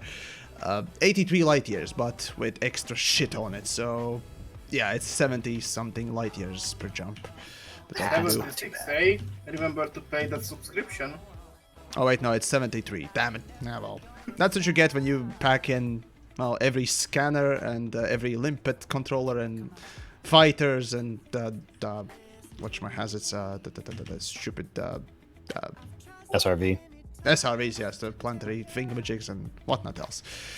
Oh yeah, the one good thing about the Yeah. Targoids is that at least they are close to everyone. Accessible.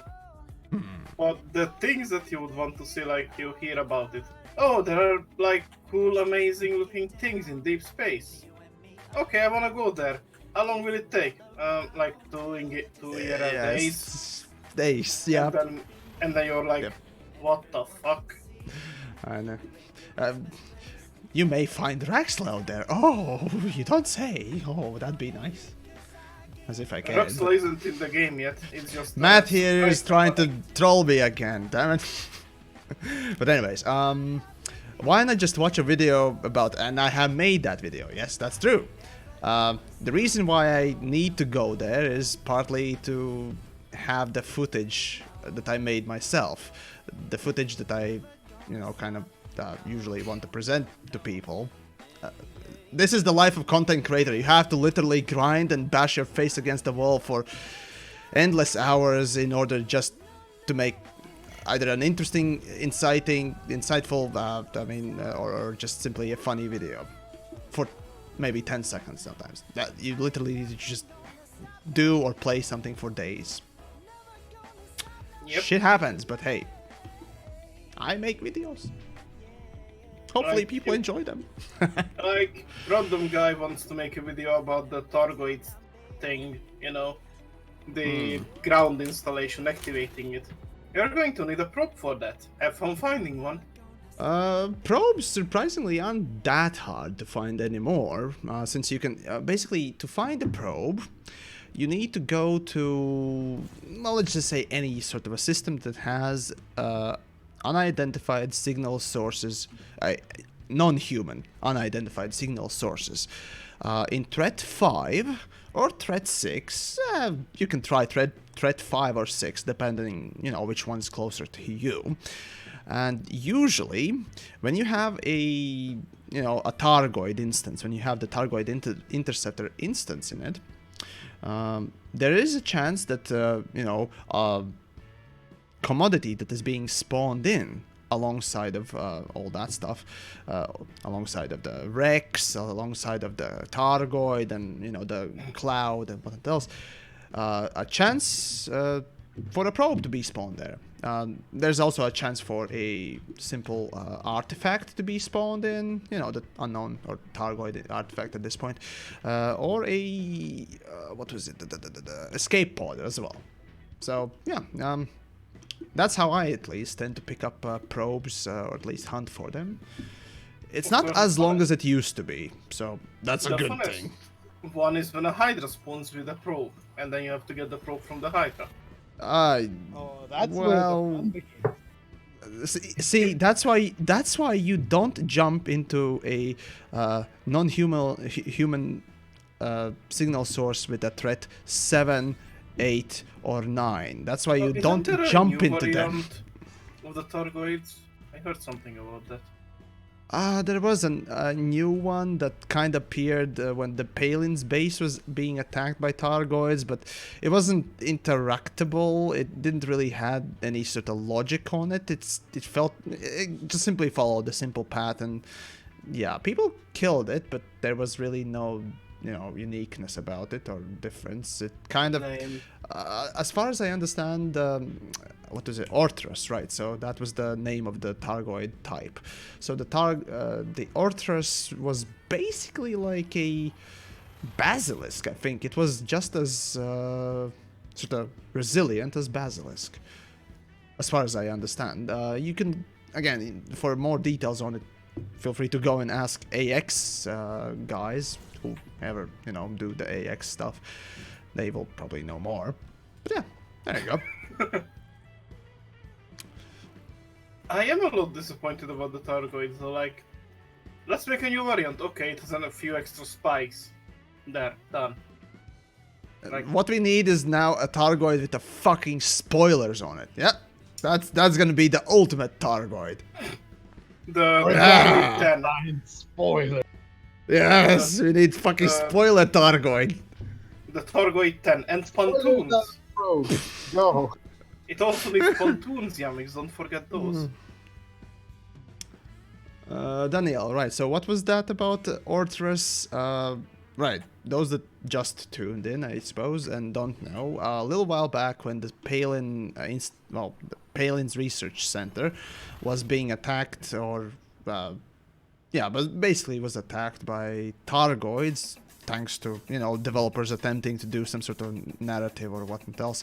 Well, essentially what happened was developers spawned, or rather placed a couple of spawns for Targoid, you know, scouts and a Targoid interceptor to just appear and, you know, basically go from the planet's surface, sort of spawn area, to relative orbit, you know, despawning place or point, whatever you want to call it. Basically just going from point A to point B, ignoring the player.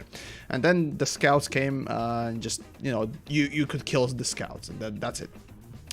But a lot of people like myself actually thought that it was the simple, you know, either basilisk or it was some sort of a whatchamahazards, cyclops. But no, it ended up that some people noticed it looked a little bit different, and it turned out to be a bit different, and it turned out to be named Orthrus. The amount of health it had was similar to Basilisk, and it looked like a Cyclops with some acid-looking wounds or something like, I don't know what, but yeah, it looked interesting. So you can look it up on either, I think Malik got the first pictures of it.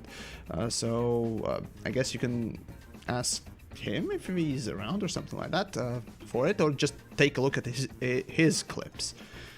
He definitely had, you know, a stream where he tried to, you know, get a good picture of it. So yeah, there's that. And Joe, hey, thank you very much for your contribution there. Can you please fly to future Hong Kong and see if it's free? Okay, so first things first. Currently, It's in a DLC that'll be available later this year. right. First of all, right now I'm in nowhere near the bubble. Well, actually, kind of getting closer to the bubble, or Maya. Well, anyways. Not exactly close to. Yeah, I'm not getting closer to the bubble that just yet. Though. Let's see. This is my second account, right? So this is my traveling filming account that I'm using, and it doesn't have access to Sol. So yeah, I can't access it just yet. Because you need to grind to be able to look at the home planet of The humanity. Federation grind. Oh, fuck me in the ass. Oh yeah, that's the whole world of humanity, but where I'm going to let you in. Yeah, right. Alien Hunter, greetings to you as well. And yeah, so yeah, there you go. But the thing is, but the thing about Orthrus is just, you know, why was it placed? I'm not even certain. Just kind of felt weird. I don't know. Maybe someone messed up and put the model in instead of the Cyclops maybe. it was supposed to be. It's Wait, really hard also, to say. did you find it in the dump files? You know how you've Nope. researched? Dump files, yeah. Actually, let's see. I'm not sure what you could find in that. Oh, like the new landing system. No, that the stuff. bombs, Yeah. You can like find that, that yeah. stuff there. I mean, I released a video easily for that, and you can look it up if you want. There are some interesting stuff or old stuff. There is one thing that must be noted that I kind of, only get to learn afterwards. But developers did comment on that, saying that, they didn't confirm any of that being as a future or past part, but they did mention something very important that we must remember, that whatever is in the dump files and all that stuff, those are either, things that are basically just names and nothing more than just a name. It could be an old feature, it could be maybe a new thing too, but, again, things that are within the game files and whatnot else. Be those just simply, normal files and whatnot else, or if you are smarter and can dig deeper and whatnot else, which again is up to the question whether or not that's allowed or not. Those things are either leftovers. In many cases, they are leftovers and not cleaned up or whatnot else. But developers just mentioned that, again, many things like that Targoid picture that was leaked a while back. That was an old Targoid picture that is not being used at all anymore. Many things just simply get left over and never really sort of cleaned up. It just happens. It's a common thing in many games, as a matter of fact. But I find it fascinating. I absolutely find it fascinating to, learn about these things. Actually, the Targoid thing was really the most I was ever interested in, Elite Dangerous, as a matter of fact, Just seeing something that was in sort of a work in progress and how it looked or how it was planned to be there and that idea or even just a concept. I don't know, man. I'm just a person who finds it very interesting to see behind the scenes as well how things work and whatnot else. So yeah, I might need to rewatch your video, but I remember something being called a hatchery. Yeah. Right. Hatchery. Actually, that's a good point. Right. A little while back. No, let me finish. It was my theory when it came out that was like a hatchery or something because of the eggs on the top of the entire place. Like that's what I said at first. So if it's called that, then that's very interesting. Right. About the hatchery. Interesting thing is that let's see. When I think even before the planetary base, the Targoid planetary bases were found, right? There were some concept art that came out on DeviantArt from one of the concept artists or something like that, who I think was either commissioned or was I don't know, or hired by Frontier, whatnot else, to, design concept art for, again, the planetary bases and whatnot else. Had a couple of pictures of that particular room where you find Targoid links. And that picture was called Targoid Hatchery. I think you can still find it on DeviantArt somewhere. Somebody, probably, if you can find it, posted in my Discord's, pictures and whatnot else. But yeah, it was found back then. And, I think at the time I was starting to make videos, I think, or I was already making videos. Regardless, I kind of saw that and I was like, well, that's interesting. Seems like just a concept thing and not a, properly executed thing in the game right just yet or ever. Who knows? Maybe it was just a work in progress, but it was pretty interesting to see. So, yeah. I don't know. Yeah. But yeah, it was apparently called the Hatchery, so I kind of maybe mistook it myself back when I, made the video about the whole dump file and so on and so forth. So, yeah, apparently the Targoid bases are just bases, and, that particular room is supposed to be just code-named or named as Hatchery, but not, who the fuck knows anymore? Because if you look up in the main room, you see a shit ton of things that look like eggs. Yep, like the wall boob. Oh wait, no, the ground boobs that explode. Those are the best. I really think that the entire building is a hatchery. If Yeah, it's called maybe. that. Maybe. That'd be pretty interesting. And Oh, then- and yeah. Some entries in the dump file still do have some descriptions, so it'll be interesting to see whether the what's the name of that human Targoid ship thing again? The Which one? Orthos? The Orthos, the one that was found. No, near that the... Ortus is the new Targoid, or the Yeah, yeah, yeah. newest Yeah, Targoid, whatchamahazard's, interceptor type. Yeah, the new interceptor type. Does it have any sort of flavor text? Maybe not even the one intended for the players, maybe for them. Just When for it was them first themselves. scanned, it showed, rather than description, it showed a no. Sort of a No. icon. It was interesting. Yeah, you can still find pictures of people who took pictures just Yeah, trying yeah, to I've get seen scans that. of it. It was really fun. Somebody in chat was trying to post one, but couldn't get it to go through. Yeah, I sort of disallow links in YouTube or Twitch sites for Yeah. obvious reasons. So better just go in Discord and then post it there if you want to. Yeah, that's what I suggested. It might have like some additional description in the dump file itself, maybe, or somewhere deeper. Well, it's not. You wouldn't be allowed to post it if it was somewhere deeper, but in the dump file, yeah, maybe some metadata attached to it. Who knows? Oh, and Jamesy, right?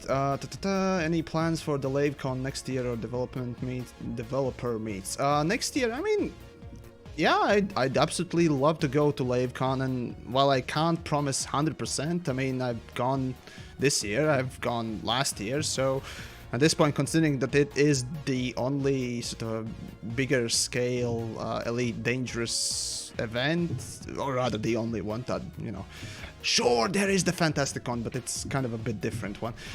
Still, LaveCon is when the developers actually go and, discuss things or rather showcase new things, so kind of have to at this point. It's always also pretty interesting to, meet Ascorbius, and then this year it was Obsidian, Spatula was awesome, and then many more. As a matter of fact, one of the developers is Latvian, I managed to speak with the fucking Frontier developer who is Latvian, in Latvian about the game, so that was fucking awesome. So, yeah. It'd be nice to go next year too, so, yeah. Where do they hold those? LaveCon, that would be in not Northampton, was it? Oh god, Yeah.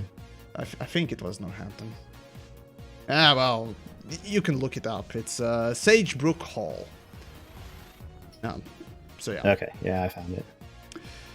So yeah, that's that. But yeah, I'll see about next year and see where else I can appear. I'd like to go to Gamescom next year, that's for sure.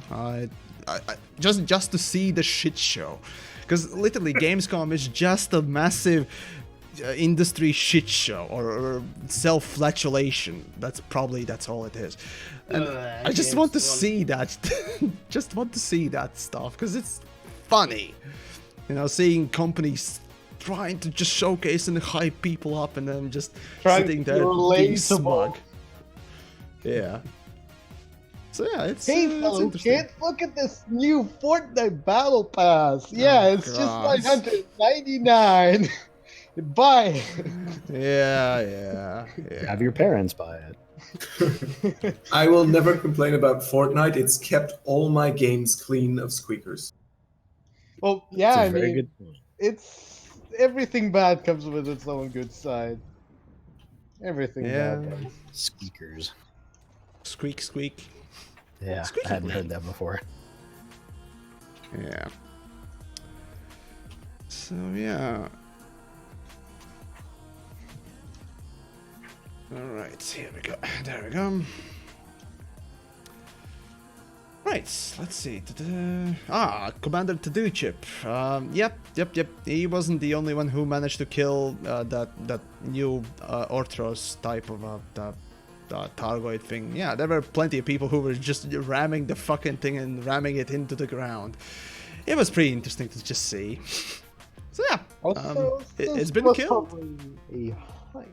Also, since it was probably a hybrid, they may or may not have killed some test pilots from the, from I don't know, let's call it the Human Federation? I don't know. Pilots Federation? Something? I Yeah, let's don't call know. it that. Literally no idea what's happening. Test pilots. We need the Yamiks con though. So what? The Yamiks con.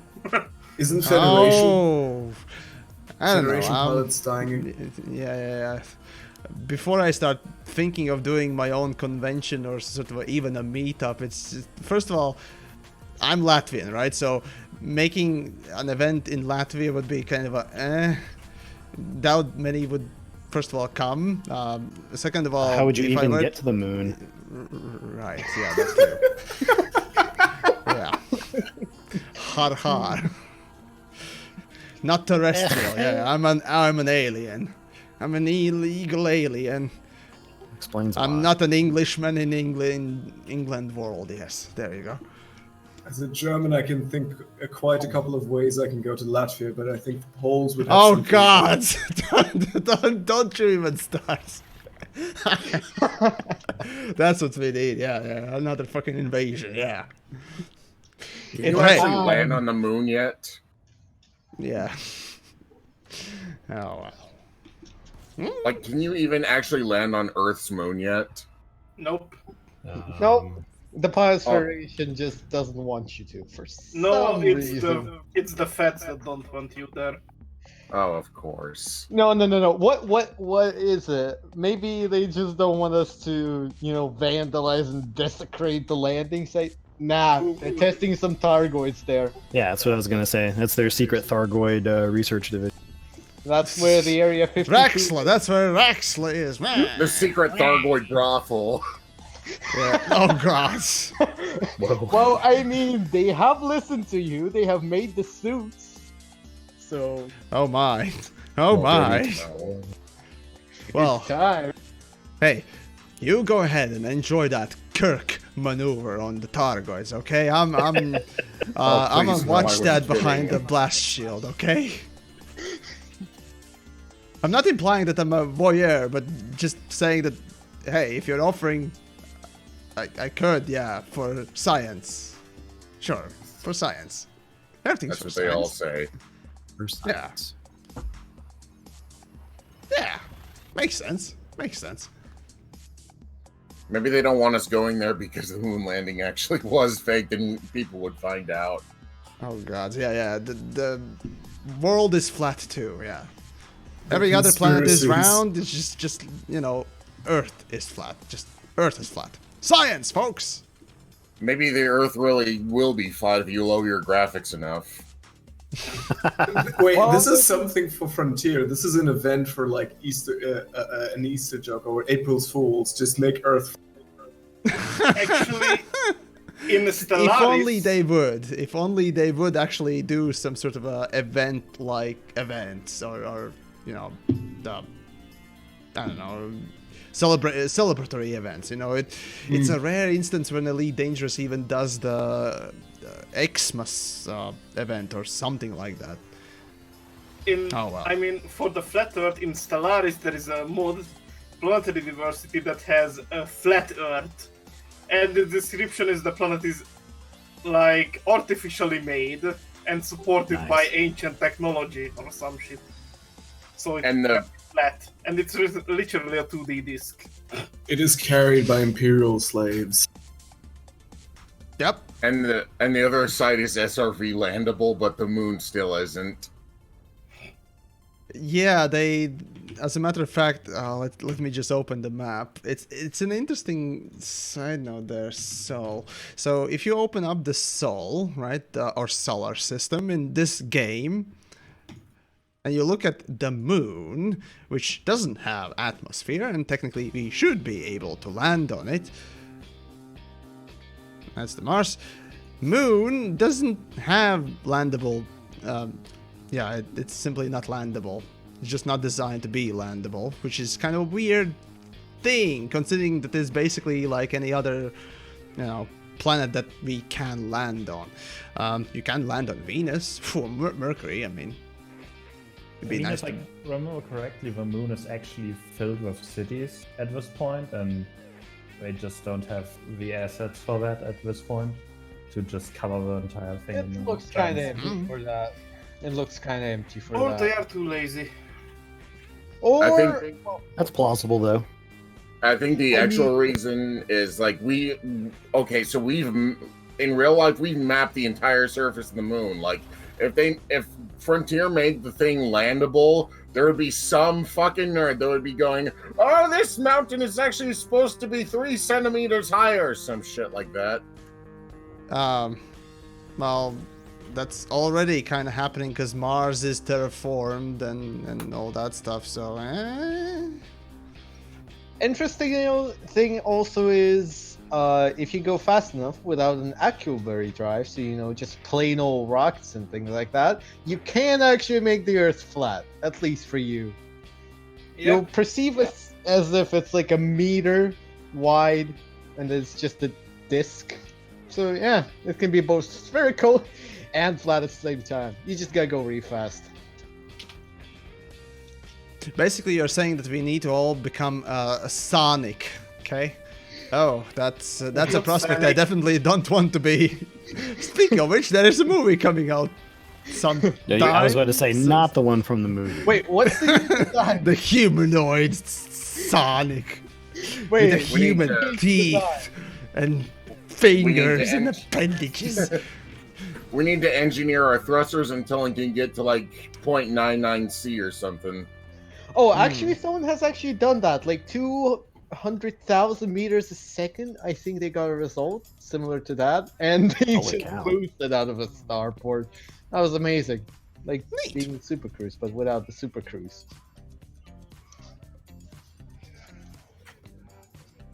Yeah, that's fun. It was back in the day when it was actually like the engineering was bugged and not fixed at all. Oh yeah, right. Elite Dangerous had. It was doing the change that they've made to engineering to make it more consistent. Yeah, from the random numbers to more consistent ones. And so they forgot to put a limit onto it. You know, happens. You know.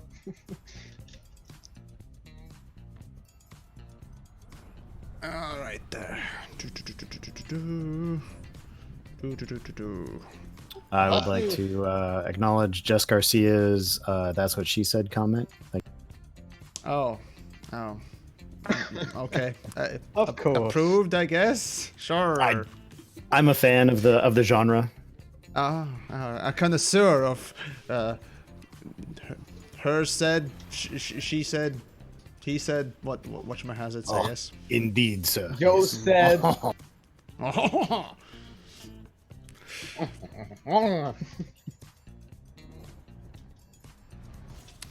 Well, I myself, I'm a connoisseur of good old beating the dead horse analogies. Yes, that's what gets me off. The beating, you mean? Well, that too. Or the horse. Oh my! Oh god. Well, yeah. The space madness slowly sets in as I make my near 100th jumps. Oh Jesus fucking Christ! Your ability to multitask is impressive. Well, it's not much of.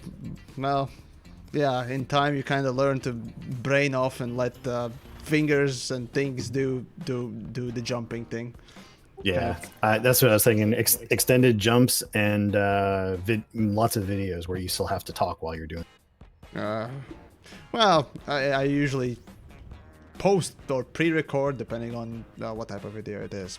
But yeah, I try my best. Oh yeah, also about our favorite second grind or frame, a new update is going to be coming out soon, the Old Blood, with procedurally generated bosses and things like that. Oh yeah, the yes. Warframe, right? That thing. Yeah, Kuvaliches. Procedurally generated enemies. Right. You kill some poor schmuck and then he's like, but wait, I'm not done yet, and starts just messing you up. It's like the Nemesis system from Shadow of Yep. War to Mordor. They, It looks the awesome. devs actually acknowledged it. The devs literally acknowledged that they've got some inspiration from that. Oh hey. I Hey. mean, So as I long as it's Here's well the concept developed, idea. right? As long as it's Yeah. well developed, I'm fine. You know? I mean, It's some nice content. what I Also, noticed- someone was mentioning Thargoid spoilers earlier. Yes, Yep. that's what we need Yeah, for the the next Targoid type. That just The Medus, you know, if you look at- beyond Hydra, it's just literally Targoids with spoilers on it. There you go. That's the the Medusa's Targoid. already kind of halfway there. and, Exactly. That's the next step in evolution of Targoid kind. You know, what just spoilers for appendages and whatnot else. Here's a question though: do they have bobbleheads inside of their cockpit? No one knows. You can't see inside of it, so no one knows. And they have Maybe. actually Oh. head. At this point, everyone has a Thargoid's vector bobblehead.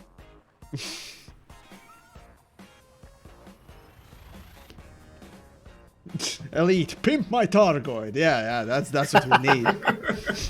Oh God, no! Actually, that I think no. Well, I am currently flying a giant space dildo, so. Well, actually, now that I think it, Elite Dangerous has heavy drug use, slavery, and absolute murder.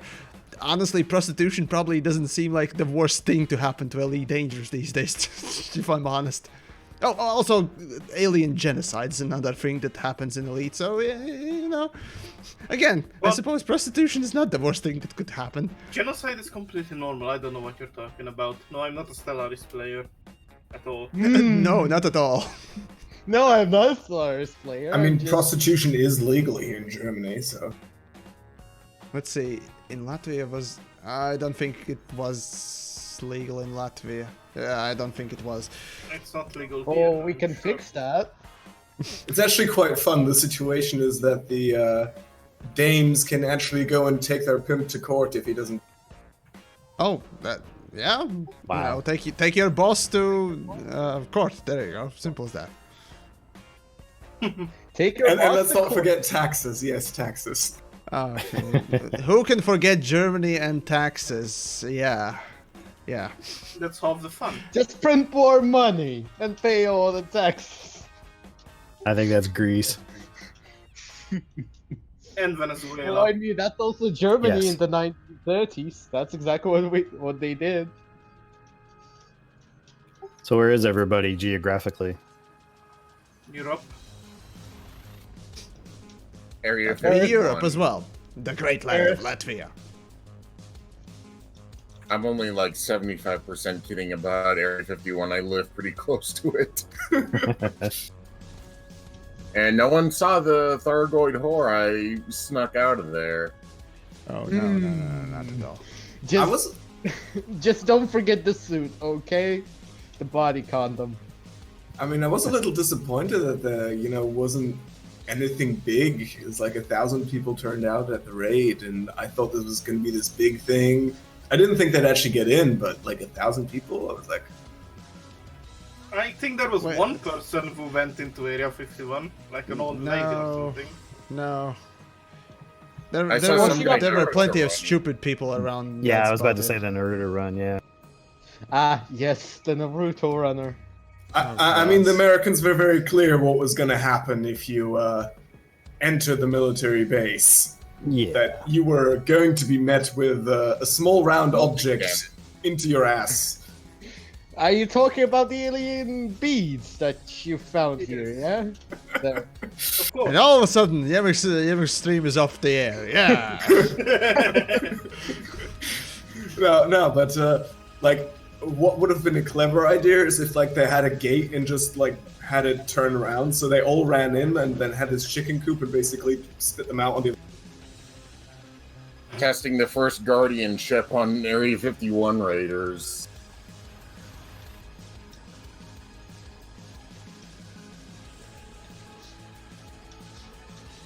Sneaking out of Area 51 with my Thargoid SRV. Yeah. With your space legs, most importantly. Space legs. Yeah, don't Oh, that's where they're keeping them all. You found. You're the space bleeding. legs You're file. bleeding All the out. space legs are dripping. in Area 51. Yeah. That's it. Honestly, also you shouldn't forget about the Targoid and the Taking a while to football export. that Yams invented. Now, do I have to You know. chop my regular legs off, or do I have to become a cent. You have to chop your regular legs off and then pay some ARX to buy some new legs. You gotta chop your arms off and then put the space legs instead, and then use your arms. You're basically a quadruped. Oh god! Has science gone too far? The new meat beating shall be difficult. God! Just use your head. It's easy. Well, fun times. Sounds like the 2020 update will be basically amazing. Yes. Basically, amazing. Spore in space. Yeah, here we go. It will be very exciting. Everything's gonna be exciting. It's already exciting. I don't know what you're talking about, Yamiks. It's exciting. All the things are exciting. Yeah, I'm so excited right now. I'm so excited to jump even more. Listening to this and taking notes. Right? I mean, like, I'm still very new to the game, but from what I hear, the 2020 update is definitely going to be a 2021 update. Oh my, yeah, that's how it looks like right now, right? But no, I have a feeling that again, they are basically aiming for the update to be, you know, on the new consoles, so that the new consoles with their VR capabilities and whatnot else would have a VR flagship or something. I don't know whether or not it's already a deal or whether or not Frontier is just hoping that would be the case. But regardless, hey, fuck it. If they can manage to, you know, push out something good for the new console plebs, players, yes, definitely players, to, you know, enjoy, fuck it. We were all thinking the same thing. Well, you know, PC the glorious PC Master Race, you know, all that stuff. But yeah, it's clear they're going for the new consoles, and who can blame them? It's just They're business. going to make so much money. Oh my god. You never know. You never know. Yeah, but you're going to have to rebuy the... Oh, actually, now I've figured out why they're going for the new consoles. Sorry. Who knows? 2020 Thargoid or Elite Dangerous for Switch. Elite Dangerous for Skyrim. It's going to be like fucking Skyrim. It's not gonna be playable. It's gonna just glitch out even more than anything else. Just I thought you meant you'd impossible play to play. Skyrim and start building spaceships and then take off. Ah, well. It's just you crash land on a planet and suddenly it's like Fusor. Oh hey, you're finally That's No awake. Man's Sky. That's going to be Starfield, guys. That's going to be Starfield. Come on. Don't confuse Oh Elite Dangerous yeah, with the Starfield. Jesus fucking Christ, that thing. No one has heard anything from it, and yeah, most likely ain't gonna have anything. I mean, they ain't gonna have like pilotable ships anyway. So What's Starfield? Starfield is, I think it was the Bethesda's game, yeah. Yes, it's a Bethesda game, so... Yeah, it's essentially one of the new Bethesda games that they announced alongside of the new Elder Scrolls and what else? No. Was it alongside of the Fallout 76? I don't think remember. you're right. Yeah, I don't remember exactly, but yeah, they haven't said anything since that announcement in E3. Yeah, they announced it at looks like June or around June 2018. They're gonna replace the rebuy screen with just Rayloff going, "Hey, you're finally awake." Yeah. Yeah, well, I guess we can just wait and see. Not hoping for anything, so... There's a Games Radar article that says the release date isn't until 2020 at the earliest. You know, 2020 isn't very far away. Yeah. Yeah, It's like, Articles whenever are- I hear 2020, I'm like, oh, that's far in the future. And then I'm like, whoa. It's October, holy shit. Oh, wait, it's almost November. Well, Another year whoopsie. older, eh? Where are my flying cars and jetpacks and food pills? Right? Where's the hoverboard?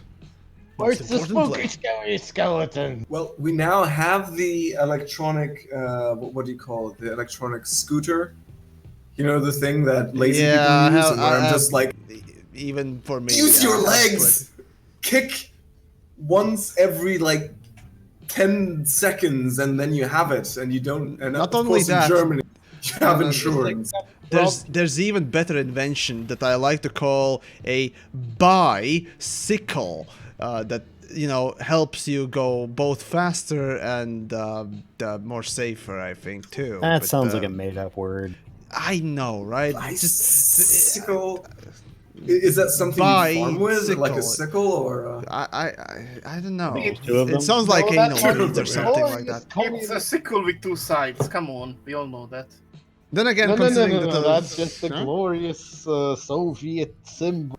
One of Oh. them. The other one being the hammer. Yes. It's all something about communism. It's all communism, right? Yeah. Have you checked your bikes for trick or treating? I found communism in my stuff. Jeez. Communism, yes. Now with Oh. extra nuts. Now with extra. Here's one thing.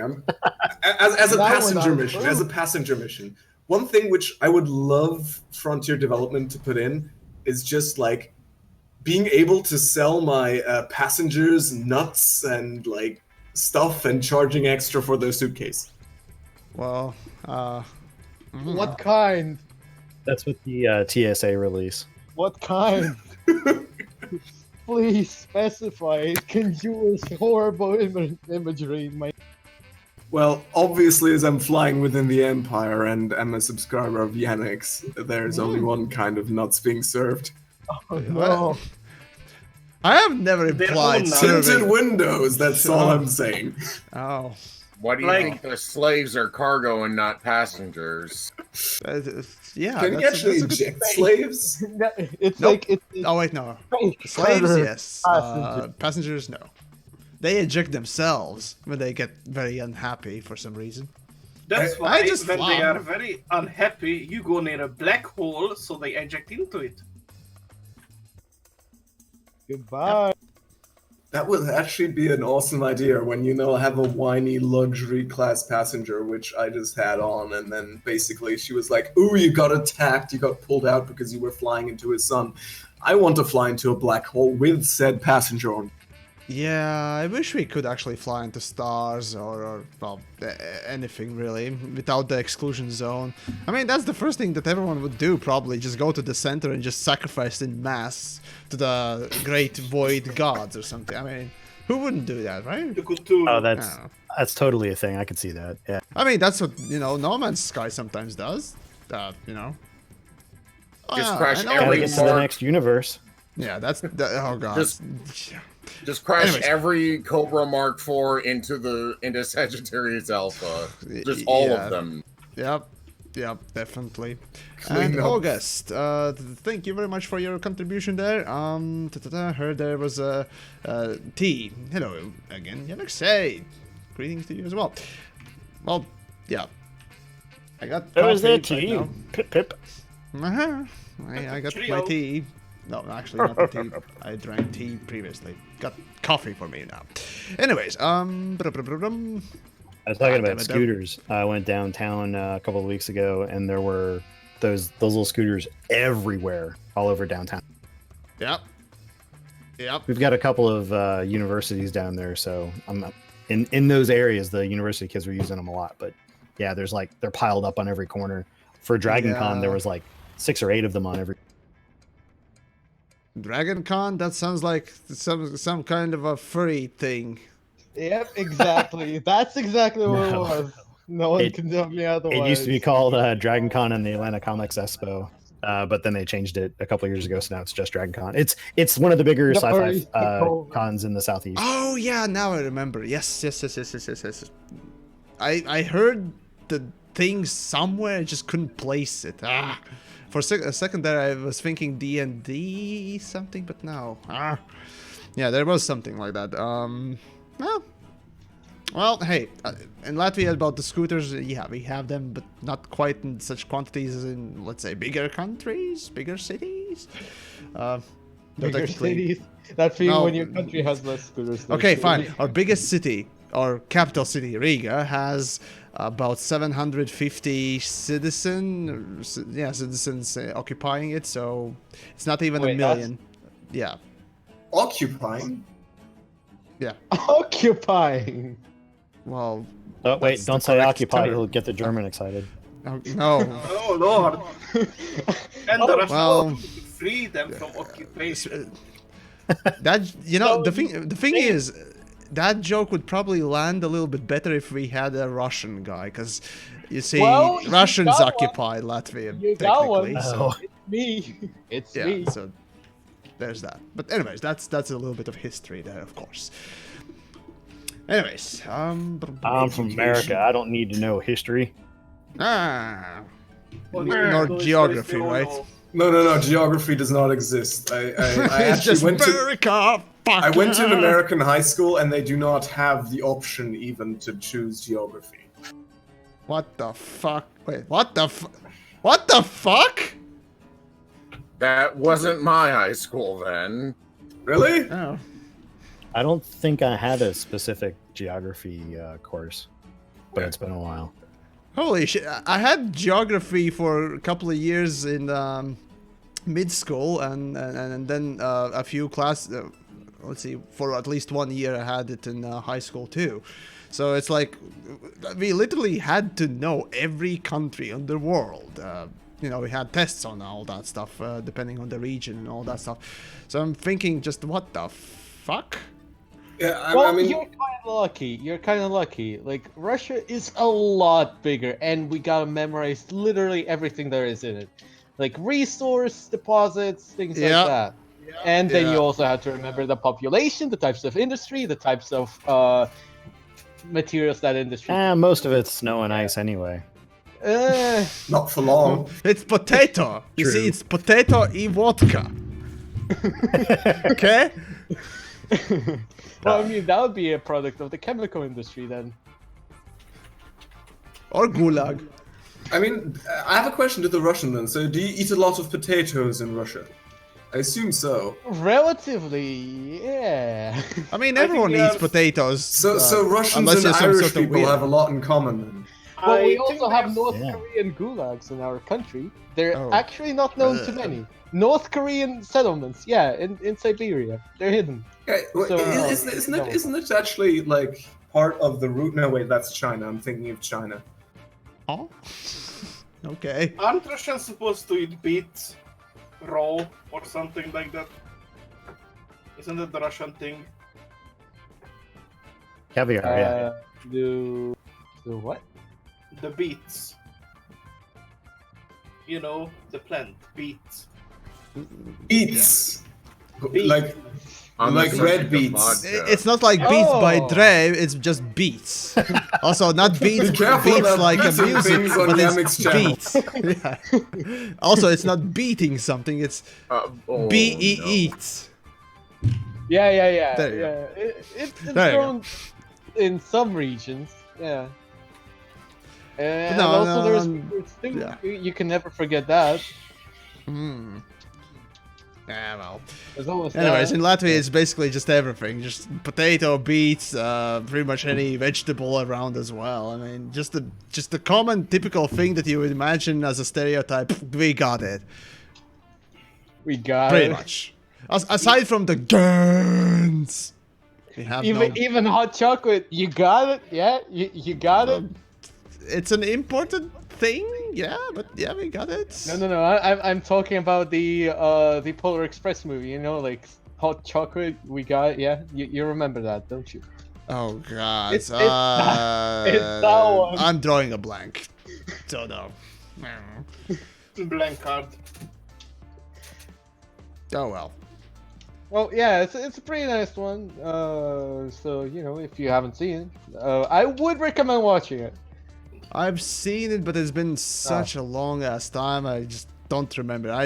It is blanking. So, I remember yeah. buying that movie when I was like really young, or well, not me buying it, but being really excited to see it. And then my parents shoved in the disc. We watched half of the movie, and this is the first time we're watching it, and the disc breaks halfway. What the? So it doesn't snap, but it doesn't play after Disintegrate. watching half the movie. And then as a little kid, you're stuck with half the movie. And I never saw the other half. I never saw the other half. That hurts. That hurts. How the fuck does that even happen? I have no clue, but it happened. Microtransactions, early adaptation of microtransactions. Don't give anyone ideas, I beg you. Oh god, I can already see Disney with Star Wars. Do you actually want to see the ending? Enter €5 bills into the cinema slot right now. I mean, realistically speaking, you know what? I think I actually have figured out the technical implications and the logistics of how you can make a disc do that on purpose. Like lock it up and not let you watch it unless you pay some more money. I actually just sorted that out. I can make it, but I probably won't. I now have a new worst nightmare. Great, yeah, sounds fantastic. I mean, I remember there was a game that you had to pay for a DLC to get the ending. Wasn't that like... damn it, wasn't that like one of the Mass Effects? No, it was Akuma's Wrath or something, where the actual ending was locked behind a paywall. Oh, fun times. That sounds retarded. Great, carrying on. It is retarded. I mean, if the entire game was free, that's like alright. That's like old shareware, but... Nope, it wasn't. Great. Yeah, something that gaming should definitely not adopt. It's just no. Well, Okay, I hope they didn't. I hope they didn't. Yeah. Oh, well. Alright, well, I'm gonna do a couple more jumps and all that stuff, and I suppose that'll be it for this evening. I mean, I'm going pretty much insane. I mean, okay, fine, you folks are keeping me relatively sane, I guess, but yeah, it's Look at that, the chat actually did react to us talking about content-locked movies. Early access cinemas. It's just actors moving around in front of a green screen. No, it's just early access movie. Just you know, make a trailer, make the first basically a chapter, and then just if we get money, we finish the movie. If we don't get enough, well, we're gonna make as far as we can get. You know, that's it. Yeah. That's it. They recorded the actor's table read of the script. Star Citizen the movie. Star Citizen the movie. No, that's what. No. Technically. And then there is elect actors by donating money. So the actor that grosses the most amount of money gets elected for the movie. That's literally how you can make it. But remember, you have to pre-order the movie. Yep, and you have to pre-order the VIP pass to actually be able to play the disc. Otherwise, you just get a box without a disc. But you can also get the Ultimate Edition, which also includes a fort in a battle. But if you get the Premium Deluxe Edition, it will include written like "fuck you" note from the producer, but it won't include the Battle of Fort. But if you get the Gold Ultra Platinum Mega Edition, then you get a 5-second call with the star of the show, and you don't get anything else. And if you buy the Diamond Edition, you go get Elite. Okay. And if you buy the Palladium Edition, you get you just get nothing. You just get nothing except for just a signature. Who uses physical discs anymore, though? Yeah, what kind of a Neanderthal does that? I mean, everyone pirates. I mean, everyone streams it, right? Yeah, download, obtaining. Yeah, kind of makes sense there. Damn it, I've tried to see the recent events. It's not showing any events. But yeah, Michael there. Thanks. Did I get that right? Yes, Michael there. Thanks for your contribution there. Seriously appreciate it. And yes, for the October jar indeed. Hopefully you're having a decent evening and all that stuff. You're kind of coming in on at the end of the stream and what it tells, but still. Anyways, if you're talking about actually Star Citizen the movie, I mean, who can, of course, forget the creators, Star Citizen's Chris Roberts movie? You know the what was it called? The Freelancer, the movie, or yeah, there was that. Yeah. It had the space bulldozer. It's I need to see that. That was the Wing Commander, the movie. Wing Commander. There we go. Yes, I definitely need to watch it. Oh yeah. Also, that what was Yamiks, what will you do when Empyrean actually releases? So basically Warframe, but it's Elite Dangerous, but it's Star Citizen, but it's Sea of Thieves, but it's also got Kuva Liches. What? Basically, they're going to add flyable spaceships to Warframe and space combat. yeah, and things we like know that. about the Oh, yeah. Railjack project. Yeah, we know that. but what are you going to do with that? Is it going to make probably Elite ram obsolete? things? I mean, who wouldn't? It's different Will enough. It's take not going to Elite make Elite obsolete. obsolete. Nah, no, it's That's not it. gonna. It's gonna be different, of course. Well, it's got It's the probably grind. gonna suck. Nah, well, Knowing how Archwing was the first time, I wouldn't put it behind it. Archwing Yeah. still is a fucking garbage. well, yeah, it's no, hey, fuck. Overall, Warframe is gonna have some interesting things, and it still has very interesting things coming to it. The game is just living just fine and dandy, Yeah, showing like up every other also game they're out there how to releasing do a fat frame things. that'll So. literally eat them. They're also releasing a fat frame that eats enemies. Yeah, of course we need that. Of course. Mm. And I as I've mean- heard, it's very grinded to get. I mean, we are also going to a new solar system soon, TM, with Oh. the second Oh, war. hey, more missions. Okay, fair enough, fair enough. Yeah, Whatever more the case is, more- Warframe is a good sort of I guess Free-to-play game kind of to sort thing. of point to and say we need that for free-to-play games. I mean, it is a free-to-play game still, which uses, you know, whale hunting methods and whatnot else, which is not the greatest, but bottom line is, as a free-to-play game, it is acceptable at the very least. So Star Trek Online's pretty solid for a free-to-play game. apparently, yeah, plenty of people I have been mean, saying that. so- yeah, Star Trek Online is good, and I did spend a lot of money on Warframe, but I always did when I got on discount. Because they fucking give you those. Yeah, they just they toss do. you that, so fine enough. Fine I enough. mean, I think there is a way to generate a discount for yourself, but of course I'm not telling that to everyone. Oh. All right. Anyways, right. It's been pretty much 3 hours or so of me just jumping around. Jesus fucking Christ! And in the end, I'm basically gonna just finish up the stream by just saying. Developers of Elite Dangerous are announcing, you know, the fleet carrier delay, which honestly, is no skin off my dick and whatnot else.